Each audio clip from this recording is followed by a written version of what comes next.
Hey, what's up, everybody? It's the Death Metal. It's the Death Rattle podcast. I am your host, Kanan Becker, and with me is DJ Remark, who we still can't hear, but he is here. You can see him, but you can't hear him. Let me know if you can hear me, because I'm not hearing him at the very least. But how is everybody? How are you guys doing? Let me see what's going on. Make sure you can hear me.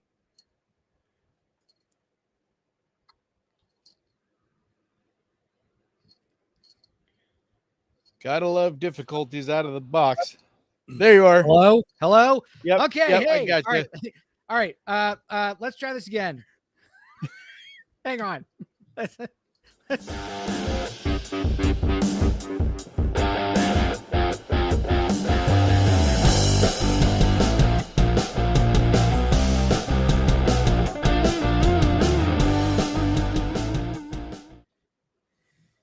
All righty. What's going on, everybody? It is Wednesday, 7 p.m. on the East Coast, 4 p.m. on the West Coast. And you are listening to and watching the Death Rattle podcast. I'm your host, DJ, and from Horror Sucks. And this is your co-host, Kanan Becker from Ghost Pirate Entertainment. What's going on, everybody? What a great, awesome, normal start for the show. I know. Totally. No technical difficulties, nothing. That kind of always happens when we don't get a chance to kind of like do pre-checks. You know what I mean? I know. I'm sorry. Because like for those of you that don't know, behind the scenes, DJ was running late, thought he wasn't going to make it, made it like last second. So we just went for it. Normally we have like 10 minutes to kind of make sure everybody, all our sound stuff's checked and whatnot. So, but either way, we're here. We are here, and so are you. We're going to say hello to the chat. What's going on, John Lamb? Good to see you. Oddender, hey, it's been a minute, man. Good to see you. It says you're always making smash burgers when you tune in. That's awesome. Make me one. Philly's Blunt is here. What's going on?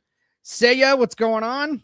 Mr. Jim, Jordan, hello. Jamal, good to see you. Nightingale, what's going on? Clever Cleaver, what's up? Heather's here. All right, is that everybody so far? Gaston, what's going on? The dynamic duo is back. That's right. We're here. And everybody, Saya says DJ is always facing technical. I know it's because I'm such an unprofessional amateur idiot. So, but anyway, Kaleidoscope is here. What's going on, guys? Casey, Grindhouse Ghoul is here. What's up? Saya says, let's blame the full moon. We are going to blame that full moon. So we had like a weird, like pink strawberry moon last night. Yeah, I heard about that. I didn't see it. I don't think that's what it was called. Here. That's what it was called. Like you're closer to the equator than I am, so I think that's why a lot of times in Florida you'll see cool things like that we don't. Well, anyway, like the eclipse, we didn't get the eclipse like the full lunar or full daytime eclipse or whatever. Yeah. Like last year or whatever, a few months ago, we didn't get that at all here. Whereas out there, it was like pretty big deal. So yeah, man, I'm still stuck on the smash burger. Smash burgers are good, dude. It's like my favorite type of burger, man. But I'm struggling to find a good place near me. Like I've had good ones, but never when I'm in town. It's like I'm still trying to find one in the Sacramento area that's really good. Yeah, because like the place smash burger is not that great, and like any of the fast food type of places that make them, like they're decent, but they're not like amazing or anything. Yeah, but I just need to get the shit and make them myself, because you need to have like the meat press to make them right. So we got a couple of trailers we're gonna watch. Kind of a slow news week. Not really. You just didn't do your homework and watch the movies you were supposed to. Well, you didn't tell me. I watched a movie I was supposed to watch. Yeah, but you didn't tell me of. So you're not in trouble, dude. Dangerous Animals. It sucks. It's one of the best Shudder movies, I think. Like, I honestly think it's up there as far as people will love it.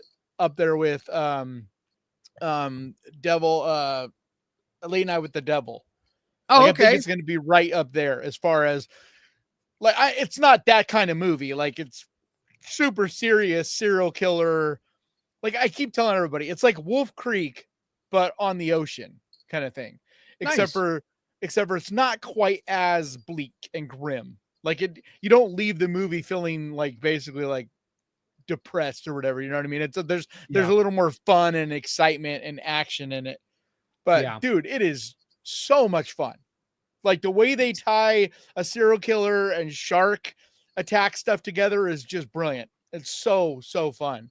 Dude, the Aussies are out of control right now. Like they are just, dude, they're just absolutely killing it right now.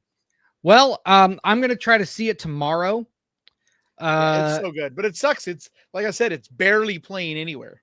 Yeah, I was surprised that it's playing at the theater near me, but it is. So, but hey, at least it's playing more than that Al Pacino horror movie. The oh my god, it's not playing anywhere. Like it's playing at the theaters here. I might go see it. Trying to find it. It's not anywhere near me at all. Like I might go see it. Is like down like basically in LA, Southern California is where it's playing. Well, you don't want to go there right now. Yeah, I got a lot of friends down there. It's not like, I don't know, man. It sucks with stuff like that. It always the way the news makes it look like it's like the entire city of LA is on fire. Well, it's not. It's literally like a 6-block area of downtown LA, which is also like the shittiest part of LA. So it's kind of always fucked up. It's like never the place that most of the people that live down there go anyway. So it's like, I saw so I'm going to say one thing about that. So the media is all about rage porn, right? So if there's anything that they can like get out there to make people start just reeing all over the place, they're going to do that. Yeah. So that's all. I think a lot of people, like, I understand. I'm not saying that the media isn't biased, like that they don't have an agenda as far as which political party they promote or anything. I'm not going to get into all of that, but I will say that a lot of it, it's the same thing as YouTube. It's the same thing as magazines. It's the same thing as everything. It's about money. Yeah. You want people to click on shit. Like, you want people to click.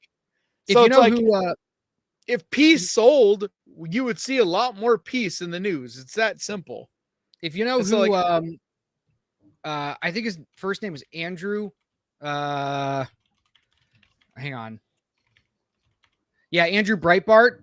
He said that same thing like back in the Obama administration was like, look, the media is all about the money. So just follow where the money's coming from. And that's what the media is going to report on. Yep. And Andrew Breitbart is great. He was like one of the last journalists I would. And I'm not, say. Like I said, I'm not saying that because a lot of the people in charge of a lot of the big media companies, like the ABCs, the CBS, you know what I mean? Those guys are, a lot of them are very extreme left-wing kind of stuff. So like I get, but a lot of it still at the end of the day comes down to clicks, man. Yeah. It's all content. I mean, like I stopped watching the news. People are stopped watching the news years ago because it's all just content. That's all it is. It's content. But I saw this. I know the LA thing versus like the news way is because I know people down there, and also, dude, on YouTube it's great. You can watch regular people with their phones and their cameras. Yeah. And like you get a really good sense of what it's actually like. Most of the problem is like after it gets dark, all the hoodlums, people come out, they're all wearing masks. Like I've seen hours of it at this point of watching it live where people looting shit. Like those are the troublemakers. This has nothing to do at all with anybody protesting anything.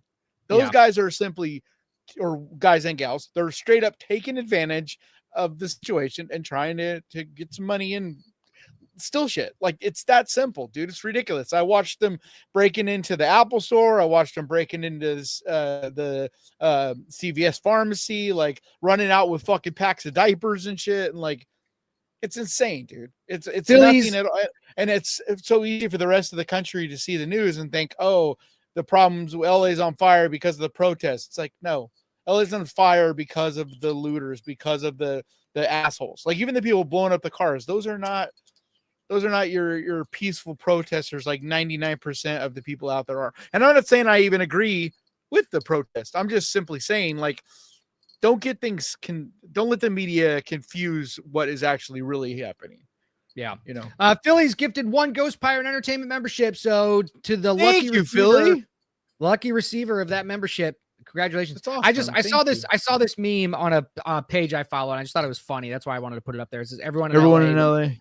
When the Marines get here, just hand them your screenplay so they leave immediately. Yeah. Anyway, I thought that was funny. Clever wants to know, would you classify Dangerous Animals as a serial killer horror or a creature feature like Jaws? No, it's a serial killer horror movie. Nice. It's like basically it's a serial killer who is obsessed with sharks and uses sharks in different ways to enact a ritual is the best way of putting it.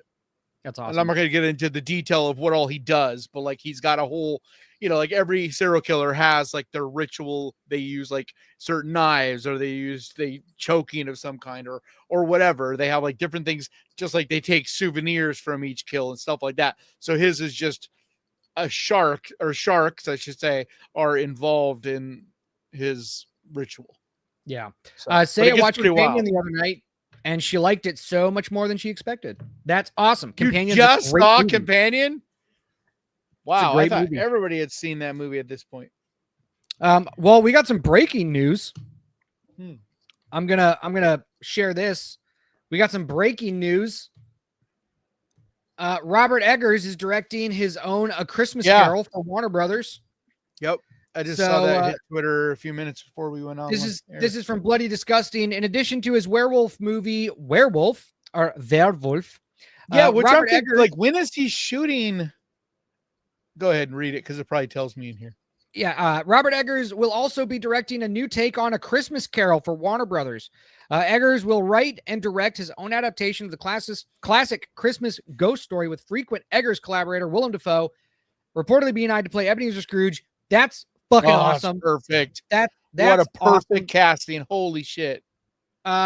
Deadline notes for clarity. Insiders add, while negotiations are not underway with any talent, Eggers is writing the role of Scrooge I mean, that makes sense. He's been doing that for all of his movies.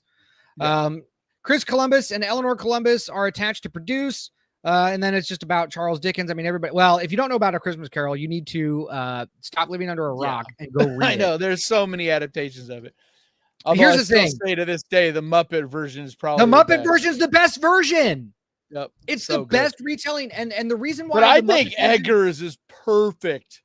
I to make one. I think so too. I almost think he could do a better Christmas Carol than he can Nosferatu. You know what I mean? And like, I love Nosferatu, but I almost feel like he's more perfectly suited for that time period. The look and all that almost fits better, because Nosferatu basically is that, like, in that rough kind of time period. Well, like, I feel like his aesthetic and everything almost fits better in a Christmas Carol setting.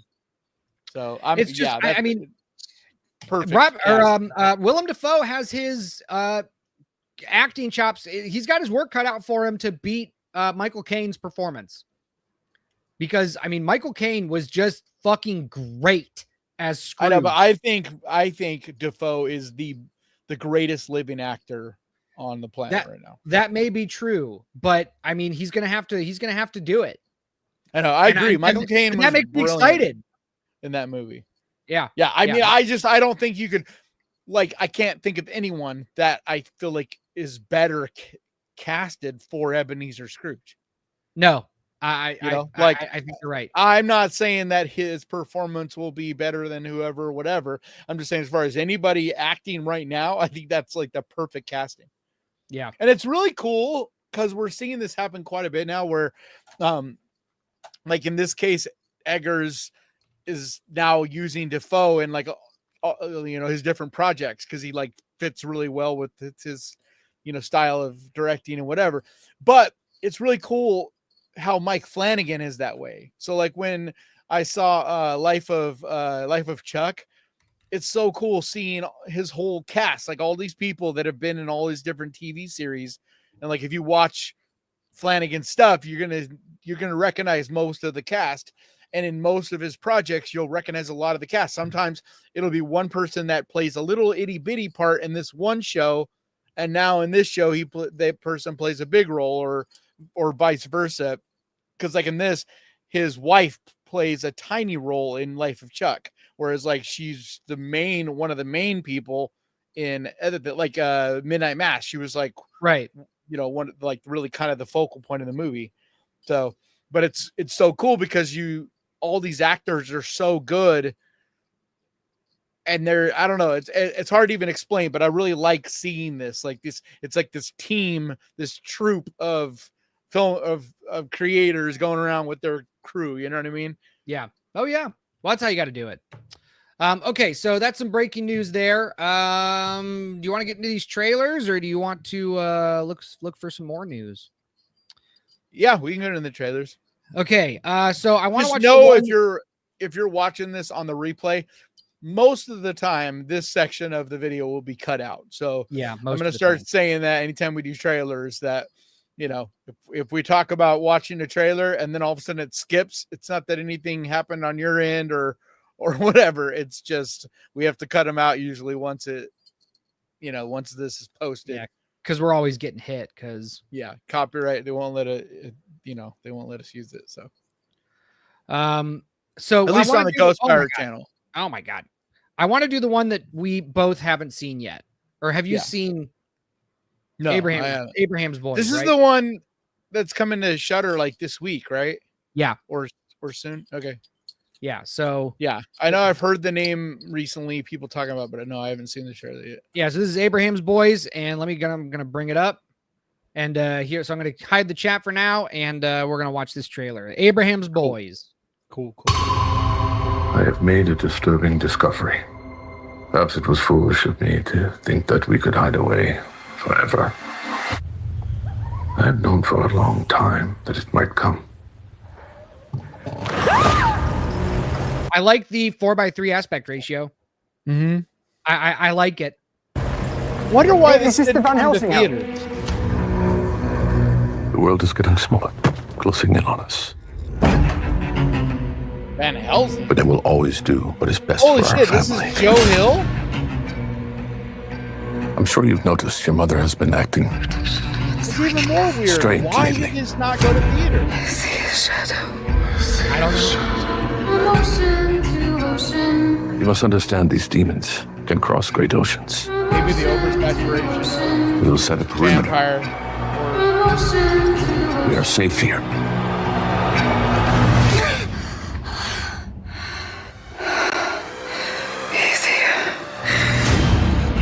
Do you think we're in danger? What do you mean? What if they're already inside?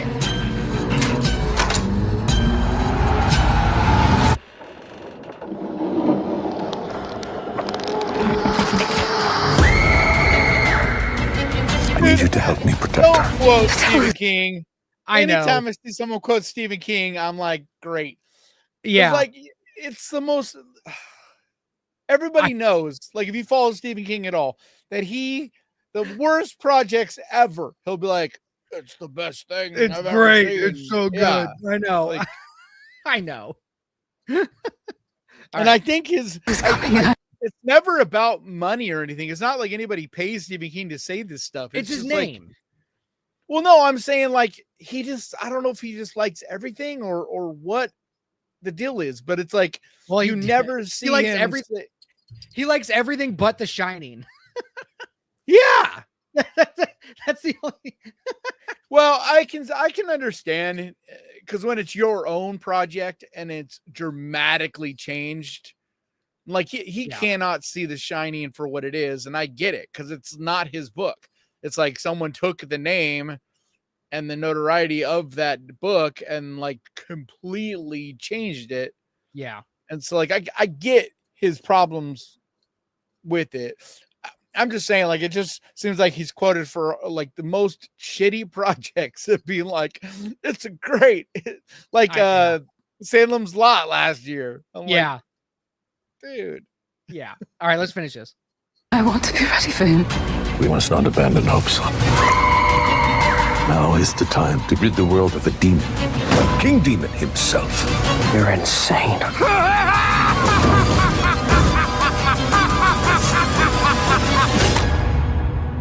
Evil is real.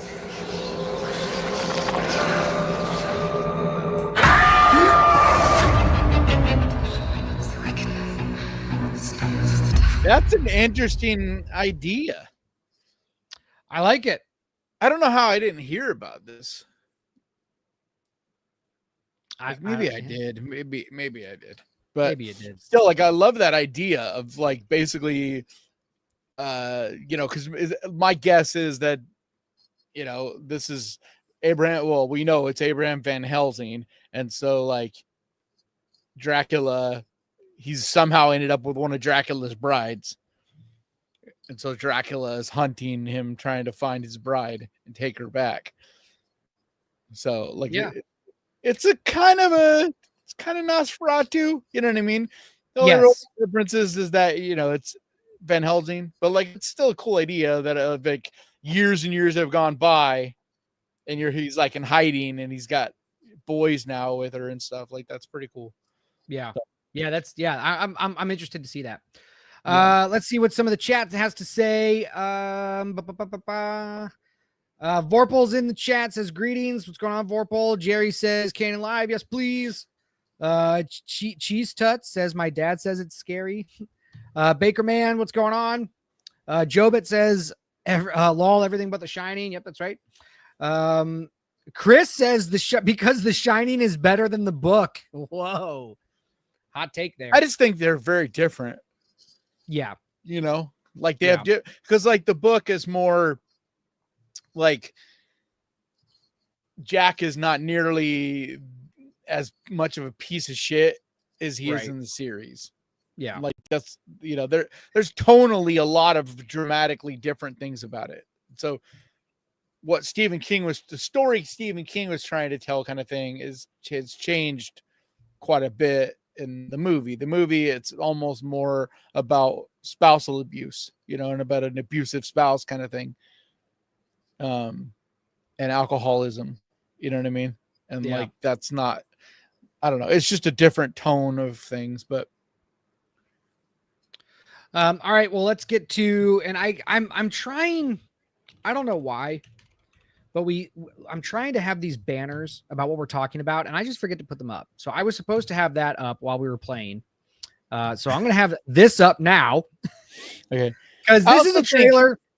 I also think it has to do with also like Stephen King being friends with someone, because Flanagan has dramatically changed stuff of Stephen King's, and Stephen King's always like loves it. So I think it also has to do with that, because it was basically stolen from Stephen King, because he was supposed to write the script, and then what's his name, the director of The Shining, Kubrick.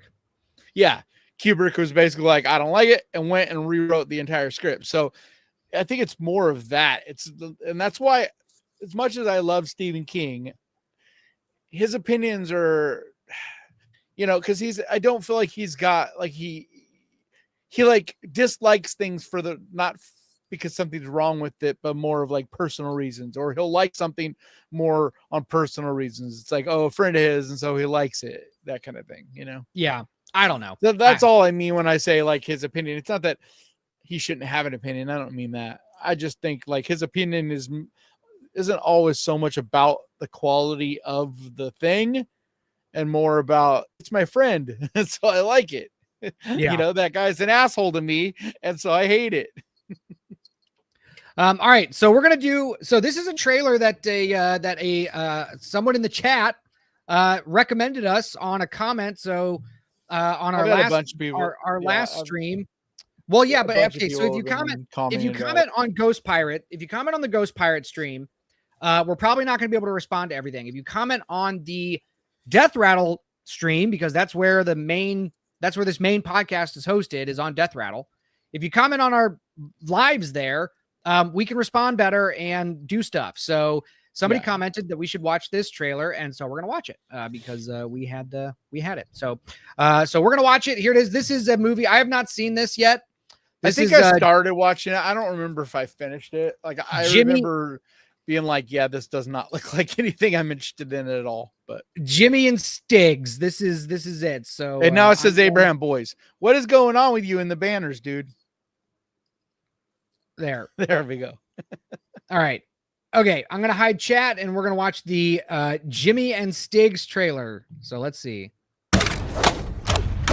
I gotta record this. I gotta put it down somewhere because last night I blacked out for 12 hours.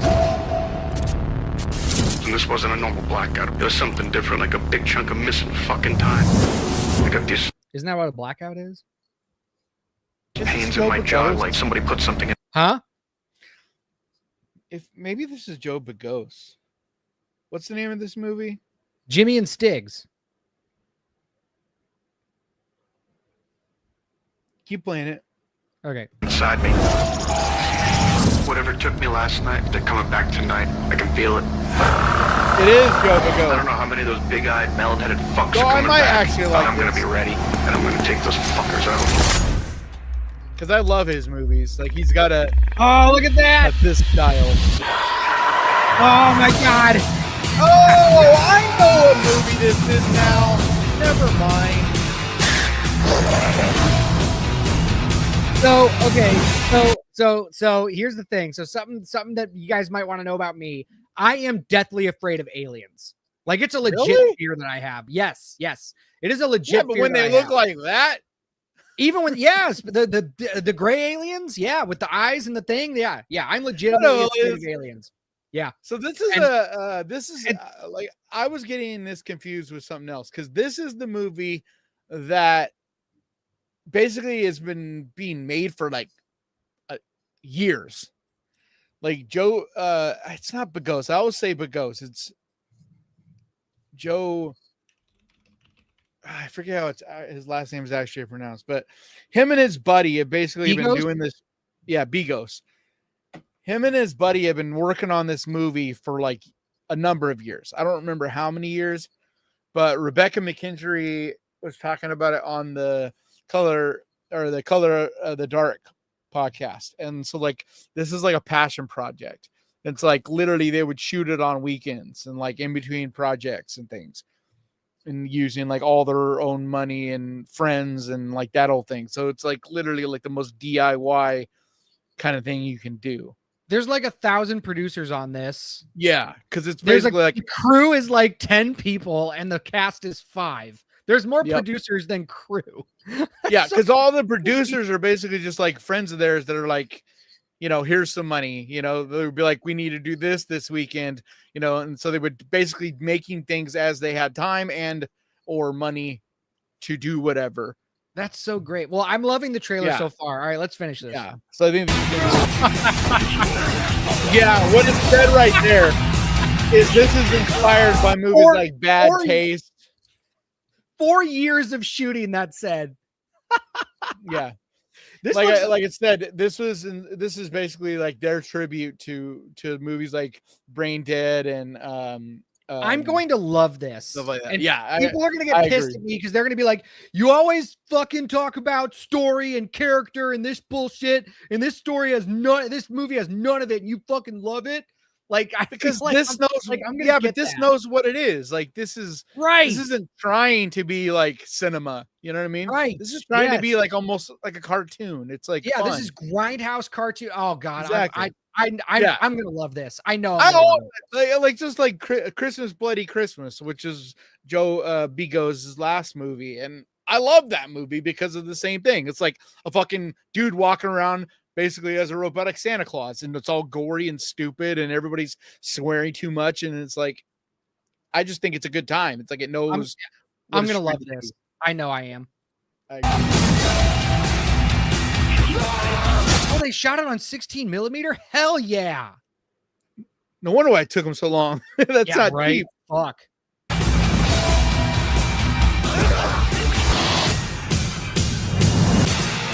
Yeah, dude, it's presented by Eli Roth. That's right. I forgot about that. Oh, sorry. Flashing lights warning, everybody. So it's actually getting a theatrical release. Like I forgot about that. Bought by August 15th. That's Yeah, my it was birthday. Bob- No, it's not my birthday, but that's my birthday weekend. I'm gonna Yeah, go see this it for my was- birthday. Eli Roth basically is why it's being able to get distribution. Is Oh like my he's- God, that looks awesome. But it's actually getting a theatrical release. I think it's going through the same guys that released the Terrifier movies, and they're the ones that are releasing the upcoming Toxic Avenger movie, like that company. yeah. Oh man, that's great. Okay, so we got a couple of comments. Jack, we can't watch it today, but leave us a comment on this video after it uploads and on the Death Rattle side, and we'll get to it. Hold on. What is he saying? I waited a year for a desert by Yellow Velvet. Is it called a desert? No. I think he meant trailer. It's because what trailer is it? Hang on, it's a desert by Yellow Veil Pictures. Yes. Okay. So leave us a comment, and we'll get to it. We can't get to it today, but we will get to it. So don't worry. Mr. Wonderful says, DJ, who trolled you wearing an alien costume to get a jump scare out of you? I don't know. I don't know how my fear of aliens like actually started, but they make me uneasy, and just alien movies, they're just so good at getting me. Like, I don't know. Because I think it's getting a theatrical release, dude. And like, we do cover little indie movies, but if it's just something that's straight to VOD, we can't cover everything that's like, that fits in that category. It's one thing when it's Abraham, because that's going to Shudder. You know what I mean? Like, but when it's a VOD and people got to go rent it for $10 or whatever, like that's, at least I don't cover that kind of stuff, because it's so much of it. And the good ones will eventually end up over on Shudder or Netflix or wherever, and then we will cover them or we'll see them or whatever. But like this looks like, like, I'm not saying it's not going to be a good movie, but we can't cover. There's literally 100 or more of this type of movie that comes out every year. Yeah, but leave us a comment. We'll watch the trailer. Mr. Wonderful says probably producers from Fiverr. That's funny. Philly says looks like glow in the dark mini golf. Yeah, I love it. I think it's great. Chris says gather all your. This movie isn't even like I don't know what he's talking about. Like, this movie is already out. It's on streaming for $6.99. I don't know, but he wants us to watch the trailer. So I know, but no, like, you can promise. I'm not promising to watch any trailer just because you comment on it. I get way too many of them. That's I literally get hundreds of them. I can't. On the Death Rattle side, not on the Ghost Pirate side. I'm just saying, I am not making promises. It's a promise I cannot start making. All right. I got people that are constantly wanting me to cover their movies. I get emails daily of people who have little projects that are wanting me to review them or at least watch the trailer, and I can't do it. It sucks, but I just, I can't. Like, it's like you have to figure out, like I had to figure out pretty quickly on, like, there's only certain things I can cover. And that's why my barometer is basically things that are coming to a streaming service that have a little bit of a buzz or into a theater. If it's into theater, I will see it. Every horror movie that is in theaters that is anywhere near me, I see. So, but yeah. All right. Chris says, gather all your most insane friends. You have to go watch this movie. Jamal says, looks like a fun one. John Connor says, our man, Eli Roth. It reminds me of Evil Aliens. Have you seen Evil Aliens? I don't think so. Dude, you would love that movie. It's very similar to that. It's so fun. Like, I think it's even more low budget, but it's definitely up your speed, dude. It's like these crazy ass alien, just nice bonkers concepts and like gory. It's so cool. Citizen Sleeve says you should definitely watch the trailer for The Sound mountain climbing horror movie. Yeah, leave us a comment. What I mean? Leave us a comment. No. Don't start this. Clever Cleaver says looks rad, fun, bonkers, alien kill horror comedy. One to get a keg, some wings, and invite. Yes. One to get a keg, some wings, and invite friends over to watch. Yeah, absolutely. Kind of like Fried Berry. Vorpal said it flashed by too fast. Didn't understand the things I saw. No, you're not. Well, I don't. The trailer is that way. I think the movie itself is going to be that way, where you're not going to totally understand everything that's going on. It's just like batshit crazy. Yeah. Horace says, "What's up, everybody? What's going on, Horace? Good to see you." Okay, let me see here. John says it's the fear of the anal probe that probably scares me. Yes. All of it. All right. I think we are all caught up. Everybody's saying hi to everybody in the chat. Sweet. Okay. So moving on. Because we're probably going to be talking about this for a little bit. Predator, Killer of Killers. Do you want to start this off with a trailer, or do you want to just expect people to know what this is? Yeah, I mean, I would be shocked if people don't know what this is. You'd be shocked if people didn't know what Predator, Killer of Killers is. Yeah, like it's on Hulu. Everybody watched it. Hulu. It's a straight to Hulu movie. Yeah, but it's made by Trachtenberg, the same guy who made Prey and who is also making the next Predator that comes out in November. Like, everybody's been talking about this. Sometimes you're a little bit under a rock. I know. I don't think you follow the like social media world like I do. don't. I hate social media. But yeah, this movie exploded this weekend. Like, it was trending. Well, yeah. It was not only trending in the horror community, it was literally trending on Twitter. It was like one of the biggest. It is the biggest animated release on a streaming platform to date. What do you mean the biggest? Like the most watched. Wow. From what Hulu said. Well, okay. Let me address this. Saya wants to know if she missed the trailer for the Hellgate. No, that is not this week. Next Wednesday, we are showing the trailer for the Hellgate next Wednesday on Death Rattle exclusively. So that's when it's being released. So you're if you want to see it, if you want to see the trailer for the Hellgate, we will be playing it on Death Rattle. So it's not tonight, it's next Wednesday, so that we have some time to promote it and work the show around it. So we're gonna be next Wednesday. That's when that is. So if that's all you came here for, sorry, but we hope you stick around. Which that's not. I doubt that. This is like most of our regulars. I know. Okay. So all right. So Predator, Killer of Killers. Do you want to go first, or do you want me to? Dude, this is my second favorite Predator. Period. Okay. Like, it is incredible, dude. Like, I think you need to get your head examined, because I can already tell that you had problems with it. And I just don't see how you could have problems with this. This does everything everybody wants. Yeah, this does everything that everybody wants from a Predator movie. Does it? Dude, it shows you all these different times. Okay, what are your feelings on it? This movie is piss. What? I think you're alone on that. Like, I haven't seen a single person besides you. I am not alone disliking it. When I released my review on my channel, it's the most engaged with review that I've posted this year. With people agreeing with me, sick and tired of seeing all this positive. Well, yeah. You have a channel that's called Horror Sucks. So you're gonna get all the negative fucks over there. So the movie right off the bat does not it establishes rules and then breaks them. It doesn't follow. What do you mean?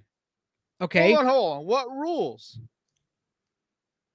Well, so the rules, the first story, which is already it's already kind of unbelievable, but Dude, whatever. It's got a 95% on Rotten Tomato. 90% from the audience. Don't care. Like, when the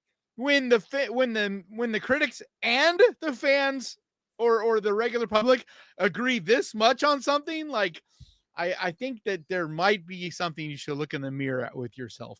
No, no, you're literally part of 5% of the human race.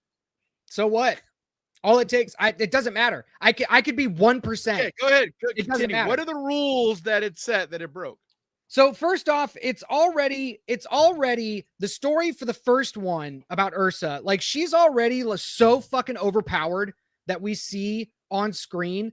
Like, she might as well be an Amazonian from Wonder Woman. Like, that's from all of the feats that she's able to accomplish. But she's not. She's she's just a regular woman. This is animated. That's why this is a cartoon. Animated. No, but that's why it is. Everything is like that. The Predators are more superhuman. The guy running around the airplane like he's a fucking monkey is the most. That's not realistic. Nothing is realistic in this. The second story, the samurai one, is the most grounded. That's the best Yeah. one out of the three. This But first that one I is don't understand because it is ridiculous. animated. It doesn't would matter. think that Who cares No. if it's animated? because it sets up itself from the very beginning that is the world we're living in with this. Like, I don't know why I have noticed this about you. You struggle to pick up on like the rules of the universe that you're in. Like, No, this I movie don't. from the very beginning Okay, tells you like, you hey, this show is an me- animated version of Predator, so Okay. everything is going to be heightened. This is Okay. not grounded. This is Okay. not the movies. This is an animated, so everything is The first heightened. Predator was pretty That's fucking grounded. why I know this is animated. So what? It's like That's G.I. the Joe. only reason, the only thing that animation does for you is give you more freedom to do something that's a Exactly. little more And ambitious. so that's That doesn't that's mean what that doesn't they give you a did here. pass. That doesn't give no, you a it gives you a pass. pass if you to set up be this is the world we're in. ridiculous. It doesn't It's give like- you a pass to be hold on, ridiculous. Hold on, pause. Especially if you're That's trying. like you saying tell a story that's you watching grounded a in fucking reality. Superman movie and you're like, Let me get to they it. You gotta- haven't even there's let no me- way that Superman should be able to fly. What? No. Humans Yeah, can't no, fly. no. Because if you, yeah, fine. Let's talk about Superman. So how does Superman fly? He's an alien that gets these enhanced abilities from the power of a yellow sun, so he can fly. Okay. But he also has a foil. The foil is kryptonite. Okay, let's that's go with fine. Batman. These are the You have a rules. problem with Wait, Batman now because Batman's not grounded. Wait. Batman's the most grounded superhero. Yeah, You but he's still establish not. these rules- He's You a establish these superhero. rules. I'm going to keep talking. You establish these rules with Superman. And then what? And then so you have these rules. And then every time you see Superman, he abides by all of the rules of Superman. He doesn't just magically do other unexplainable things and then just go, oh, it's just a thing that I can do now.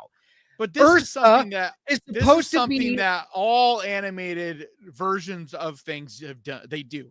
It's the No. reason you make an animated No, it's version not. of it is so that you can Dude. heighten everything. Yes, it is. You Look can at the heighten it. Chronicles of Riddick. You Chronicles can- of Riddick trilogy Chronicles or of whatever. Riddick is fine. Yeah, the animated one, way more heightened. Riddick is much more super powered in Okay. that than it's not grounded. Like that's Ursa why you is do it able to animated. Ursa is able to take And it's on. not like she can fly and shit. Ursa, she might as well. Ursa is able to take on men twice her size at like 2 of them at a time. When she gets to the Predator, every time we watch on screen, the Predator fucking punch people's heads off. But every time he hits her, she's fine. The little punch blaster thing that he has, we watch him destroy pillars, we watch him destroy rocks, and we watch him destroy people with it. But every time he hits her with it, she's fine. Or she gets knocked out for 5 seconds so that she can slide down the mountain and then catch herself on the shield. When they're underwater, first off, she holds her breath for like 3 minutes on screen when she should be fighting hypothermia. She's able to lift up a fucking anchor that most dudes would probably struggle to lift, wrap it around a Predator's ankle, throw it down there. And then when they're down there fighting, he brings up his punch thing that we watch on screen, him punching through things that are thicker than a person. He puts it up to her face, and just in the nick of time, she pulls up her busted ass shield, and the propulsion from the punch blaster launches her through the water, doesn't break the shield, and manages to shoot her out the same hole that she aimed perfectly to get to safety. Come on, man. Like, Think about what you're I saying. can take this. When have only you so ever in any far. of the Predator movies, when have you ever in the Predator movies seen the Predator this super powered where he punches through pillars? Never. Fine, then make it make sense with that's her. what I mean. No, but that's Nothing what I mean. happens That's to the her, rules ever. that it sets up. No, because that's That the she just rules has that this plot movie armor, sets. like that. She's just allowed. Yeah. She can't get hurt because Yeah, she has from the plot armor. beginning of the That's movie. bad no, writing. From the That's beginning, shit no, writing. it's not. It's from the beginning of the movie. It sets that these are the rules we're in. This is it very much reminding me of heavy metal. Like it very much feels inspired by heavy metal. And it's like, this is the universe we're in where things are not grounded. This is a fantasy world. This is a more fantasy. That's not an argument. heightened, fun That's not an version argument. of Predator. This Fine, is why if it's we a fantasy made it world and into if an it's a animated fantasy world. If it's animated, Like, why you're didn't we see acting like I'm 3PO? not part of 95% of people. Why didn't we just see C3PO When walk on screen and start 95% talking of about? people think I don't something, care. Not an There's argument. a good chance that Not an you, argument. not me, Not an argument. are missing something. Make an I'm saying, argument. Make an if argument. 95%. It's one thing when it's 50% or 60% or 70%, but when It could be 90 99%, plus it could be percent of 99%. people, I don't care. that means that you might be missing something. No, I'm not. Make an argument. Yeah, I'm missing why this movie's so good. I'm missing why 99% of the population fantasy, think this movie's dude. good. You're, All right, so you're then literally, why- you got okay, a so problem why- with so a if fucking C-3PO giant alien. If C-3PO It's a happened to just giant waddle in- alien. if C-3PO just happened to waddle in on the set of any of these stories, you'd be fine with it because it's animated. Yes or no? Dude, that's a good example. no. 'cause Yes or Clone no? Wars, Yes no, or 'cause no? Clone Wars are way more heightened than the regular Star Wars movies. If C-3PO were to walk in the any rules of are the not the stories same. of Predator Killer of Killers, would that matter to you because it's animated? Yes or no? What are you talking about? What is C-3PO? If Okay, anything? your argument so far is that because it's animated, I just have to accept what I see on screen as being logically consistent. That's what you're Do saying. you know what an So do you if know what that's an the artist case- is? Do you know what it is to be an artist? Okay, you're gonna keep. No, if no, you're no. just gonna What is keep an bringing artist? up all of it, doesn't. And an What does artist it mean to be an artist?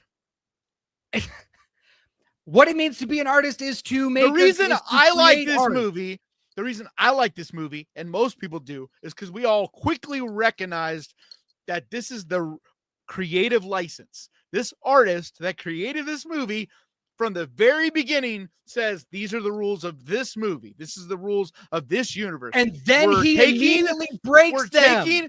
No, because this feels almost exactly like the Amazing Spider-Man and like the last few animated movies we've had, where it's like the same characters, they have the same powers, the rules are mostly the same, but everything is just heightened. Everything is more super powered, it's more exciting, it's animated. There's creative way, flow, the speed of things, like the look of things. That's why you make it animated, dude. It's like a slightly abstracted version of that universe. Otherwise, why do you make this animated? You're talking about style.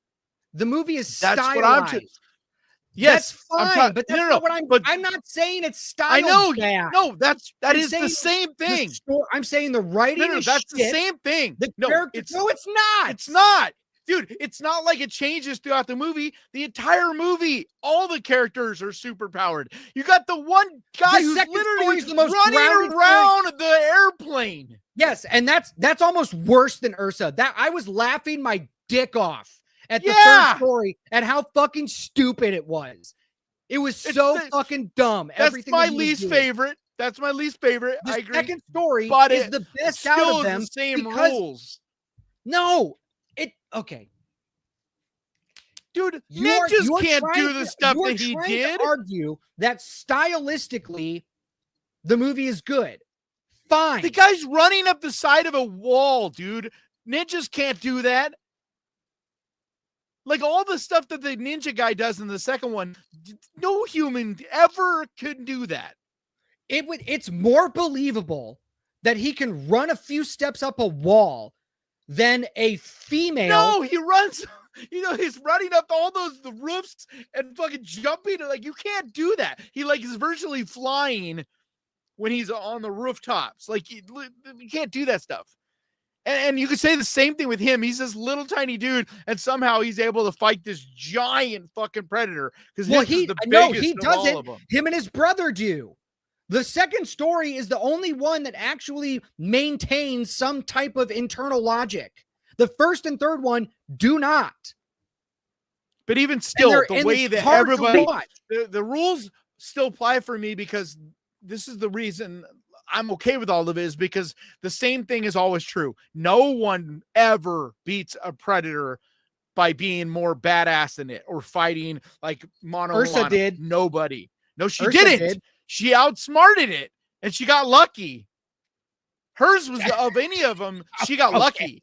Oh, I Like, guess. she got big time lucky, dude. There was a lot of things that went her way, and her son still got fucking you're killed. You're dude. right. You're right. It was everything Like, that happened for her. Her was very son is convenient. why she lives, because he basically sacrifices himself. It's well, okay. So I mean, we can get into that, like in the wraparound But dude, story about how also, how of it any makes of the these victories- characters, But also Ursa of any of those characters would be the most badass in the real world. Why? Dude, Vikings were insanely. She would have been Doesn't matter. She's berserker still Viking. No, she's a berserker Viking. They're thought of throughout history as one of the most savage, brutal fighting clans and crew of people that have ever lived. That's fine. They were on narcotics and shit. Like they're insane if you read about them. Okay, fine. So, put her up. Put her up against. Put her up against. She still doesn't beat it, and she loses. But it doesn't matter. No, she wouldn't. Yes, she would. You put her up against a dude your size, she loses. No, dude, a trained fighter. A trained fighter, I don't care how big you are. If you're a super well-trained fighter, you can beat people twice, 3 times your size. But on top of that, she doesn't beat the predator. It's just like the native girl in Prey. She doesn't beat the predator by being more badass. She beats the predator by outsmarting it. And that's exactly what Ursa does. Like she outsmarts him in the end. This predator up with her shield and with the anchor and with everything else she has at her disposal. She stabs and punches and kicks. Have you ever seen a cat? Have you ever seen a cat fight a big ass fucking dog? No. They fuck up cat. They just destroy big ass dogs because they fucking claw them. They're fast. They're basically wiry. They're smaller. I know. I fought mixed martial arts, dude. Fighting a littler opponent is not easy. Your size ends up being a disadvantage if someone knows what they're doing. I'm not saying she would be able to beat him one-on-one. She didn't. But I do think that in this heightened world that the entire movie is set in, you know, like the whole anchor thing, she outsmarts it by using the anchor chain and all that. Like that's not outsmarting it. That's just swimming around it and wrapping its ankle in a chain. That's all that is. That's after. No, that's after she already got them. Remember, she uses the anchor as a weapon and then hits him and knocks him through the ice in the first place. Everything we see from her, I feel like could happen in desperation because she's in desperation, flailing. Like she gets lucky. There's a lot of it with her more than the other two.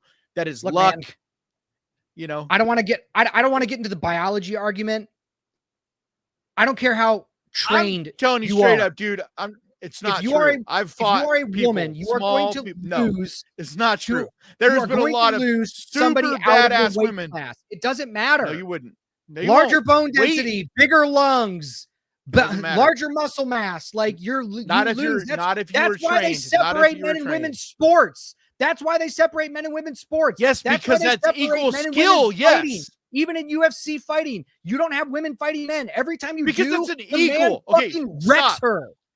Like if you have equal weight trained man versus an equal weight trained woman, yes, the woman loses.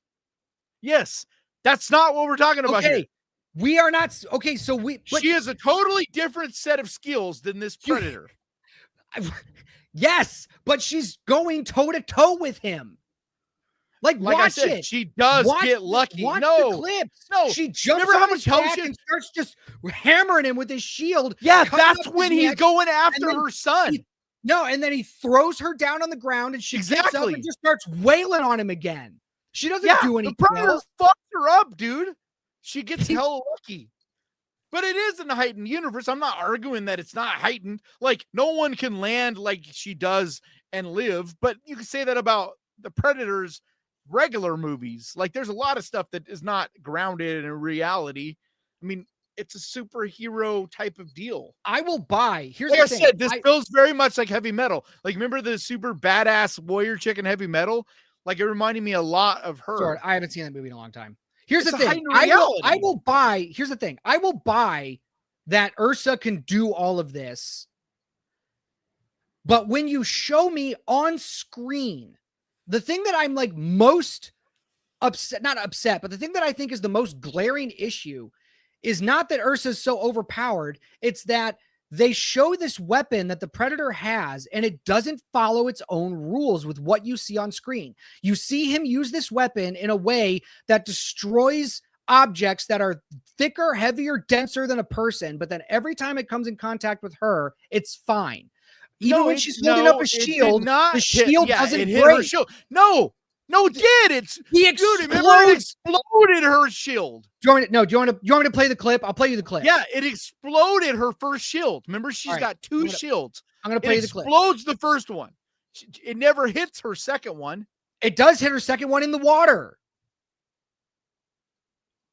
It hits her several times. Dude, I will play you the clip. I will play you the clip. It explodes her shield. No. When he first, dude, there's so many things you're missing. No, because here we go. She has like 6 guys that he has to get through before he even gets to her. So like there's a lot that goes on. It's not like it's just her versus him. Whereas it is when you're talking about the other 2 characters in the movie. Like she's got a whole crew of people that are with her that he goes through to get to her. And then her son, who isn't a badass, but he at least like distracts it and saves her ass. Okay, so here's the punch. Here's the punch thing right in her face, getting ready. And she just pulls up her shield. She pulls up her shield. Yeah, that's when they're underwater, though, right? So this is the shield that this. But isn't this when they're underwater? Is right. Yeah, this. It doesn't matter if it's underwater. It's a huge energy blast that we just see. No, underwater it would not. Yes, but they're underwater now, bro. It does destroy. Watch, rewind it. This same weapon explodes her other shield. So he dies. Still has the shield being launched through the water. There is at least some version of physics there. Has not been damaged because it's underwater. You're not listening to me. Go back and show when it destroys her other shield. It literally explodes her first shield. So then it should do the same thing. No, it wouldn't. Not underwater. Have you ever seen what bullets happen? Have you ever seen what happens to bullets underwater? So it's funny. It's funny. You know you cannot shoot someone in the underwater. It's funny you should bring this up. You can literally dive away from bullets underwater. She has her 2 shields, right? Here. She has her 2 shields. Okay. Yes. Both shields. Oh fuck. Hang on. I know I have a clip of this. Both shields. Maybe this is it. Are same damaged because she uses this. She uses the edges here to like cut them up and fuck them up. Okay. Yeah, but then he explodes one of her shields. Okay. Fuck. It damages right one there. Of the it blows up one shield. Like when it hits directly on the one shield, it blows it up. Okay, so this shield is going to go. This other shield, which is apparently magically stronger than this first shield. Both shields. The first one. No, because the first one was a direct hit, and it explodes the shield. Look, she's holding them like this. Yeah, look what happened. Look what is happening to the shield right now. It's literally blowing up the shield. Okay. Yes. Look, it disintegrated it. You are proving my point. No, because underwater, it would cause waves, which would push her away. It doesn't have anything to hit on because there's no resistance. When you're on the ground, there would be resistance. You're underwater, the resistance would push her up away, which is what happens. It's the reason if you shoot a bullet into water. No damage at all would be done. What are you talking about? No damage at all would be done to that shield, even if it's underwater. No damage at all. Not if you're following the rest of the physics of this show. If you're following the universe, the physics that are set in this universe, if it's a reality universe, maybe, I don't know. But like this alien doesn't exist in reality. Those shields don't exist in reality. Ursa's not a real person or a character. These are not like arguments. You trying to say that these are not grounded arguments. Real physics is insane. Everything you're saying because these are not arguments. They're terrible. What happens if you shoot a bullet in the water? It's just a movie, man. What happens? Why? What happens to a bullet? Walked onto set while this is you playing. Can't even answer the question. You haven't answered any of the ones that I've asked. What's your question? I'll answer it. I'll do it. What's your question? I said, what happens to a bullet when you shoot it underwater? It slows down. Exactly. It's still going to do damage. Above, into the water? No, not hardly any. A bullet underwater does almost nothing because of the resistance. That's what I'm saying. And the same would happen with that. It does push her a lot. Like, if you notice, she flies the fuck back, but it doesn't destroy the shield the same because not she only does it resistance. When you're out of water and you're standing like this, your feet are grounded. So the brunt of the force is going to hit that shield. And then when that happens, it explodes the shield. Later on, when they're underwater, the force would shove her back because there's no resistance behind her. There's no gravity. They're underwater. There's less gravity. There's no resistance behind her because there's nothing but water behind her. And it would do roughly what happens there. That is such a convenient. That is such a convenient excuse. But that's what happens. It's not a convenient excuse. It's literally what happens. It is convenient. It is convenient that, I mean, look at this. I'm going to share this again. Do you know look at how close. Look at what how close is like a sound close wave. This punch weapon is to the shield. Look at how close it's right and it destroys there. it. It doesn't. No, that's it when doesn't. they're Look, underwater. the shield is, it's a sound, dude. It's a sound thing. Like it isn't a punch like this. That thing's like a sound weapon. It's not a punch, dude. It is. You know what this weapon is? No, you know what this weapon is. It sends off a sound. Really? I'm just saying that's what it looks like he's using. It doesn't hit anything. So it put out sound waves. It put out sound waves strong enough to not explode somebody's ears. And it explodes rocks, pillars, like planks of wood. Well, the sound waves are that strong, but we have the raid. What's it called? The raid. It's like, I forget what it's called, but the Navy uses it, and like it's basically a focal. You could be literally standing next to it and not hear it because it's directing all the sound in a beam, basically. And it looks like that's roughly what this weapon is. But like, there's a lot of weapons in this that are not, and that's one of the things that are amazing about this movie is all the different weapons we get to see, the different creatures, the ships. Like, it's fucking cool to see more of this Predator universe finally. And also see a Predator going up against all these different types of warriors throughout history. It's fun. I'm not saying I didn't have any issues at all with the movie, but there was so much good that it outweighs. What? It would be fun if it weren't so dumb. Like the second story, dude. You have like you have such a little bit of creativity in you. I swear to God. Like everything has to be like all boring and fucking grounded, dude. That's not how artistic license works, man. Like this is an artist created this universe. It's why it's animated so that he can play in this universe. You've seen my movie. You've seen it. Okay. But I also know that you don't like you. I'm not talking about what you create. I'm talking about the way you see the rest of the world. Okay. But you've seen my movie, so you know that I can put some ridiculous, unrealistic shit together. Not really. And what? Not that much in your movie, dude. It's not that out there. Okay. But it's not animated. It's not a high-third universe. I don't know why. Stop. It's just like the comic book universes, man. That. Please stop using the fact that it's animated gives you a pass for writing a bad script. Please stop using that. It's nothing to do with the script. It's to do with what world you are setting a movie in. Because like the world of Shaun of the Dead, the universe, the laws, the rules, the way that world is set up is not grounded. It's not the same as like Shawshank Redemption. You know, like different universes are designed by different creative, just like your movie. The laws and the rules and all those things that you put in place are different than actually reality. Yeah, and if you're going to do that, because this is animated, he went and really did a hyper, like almost video game.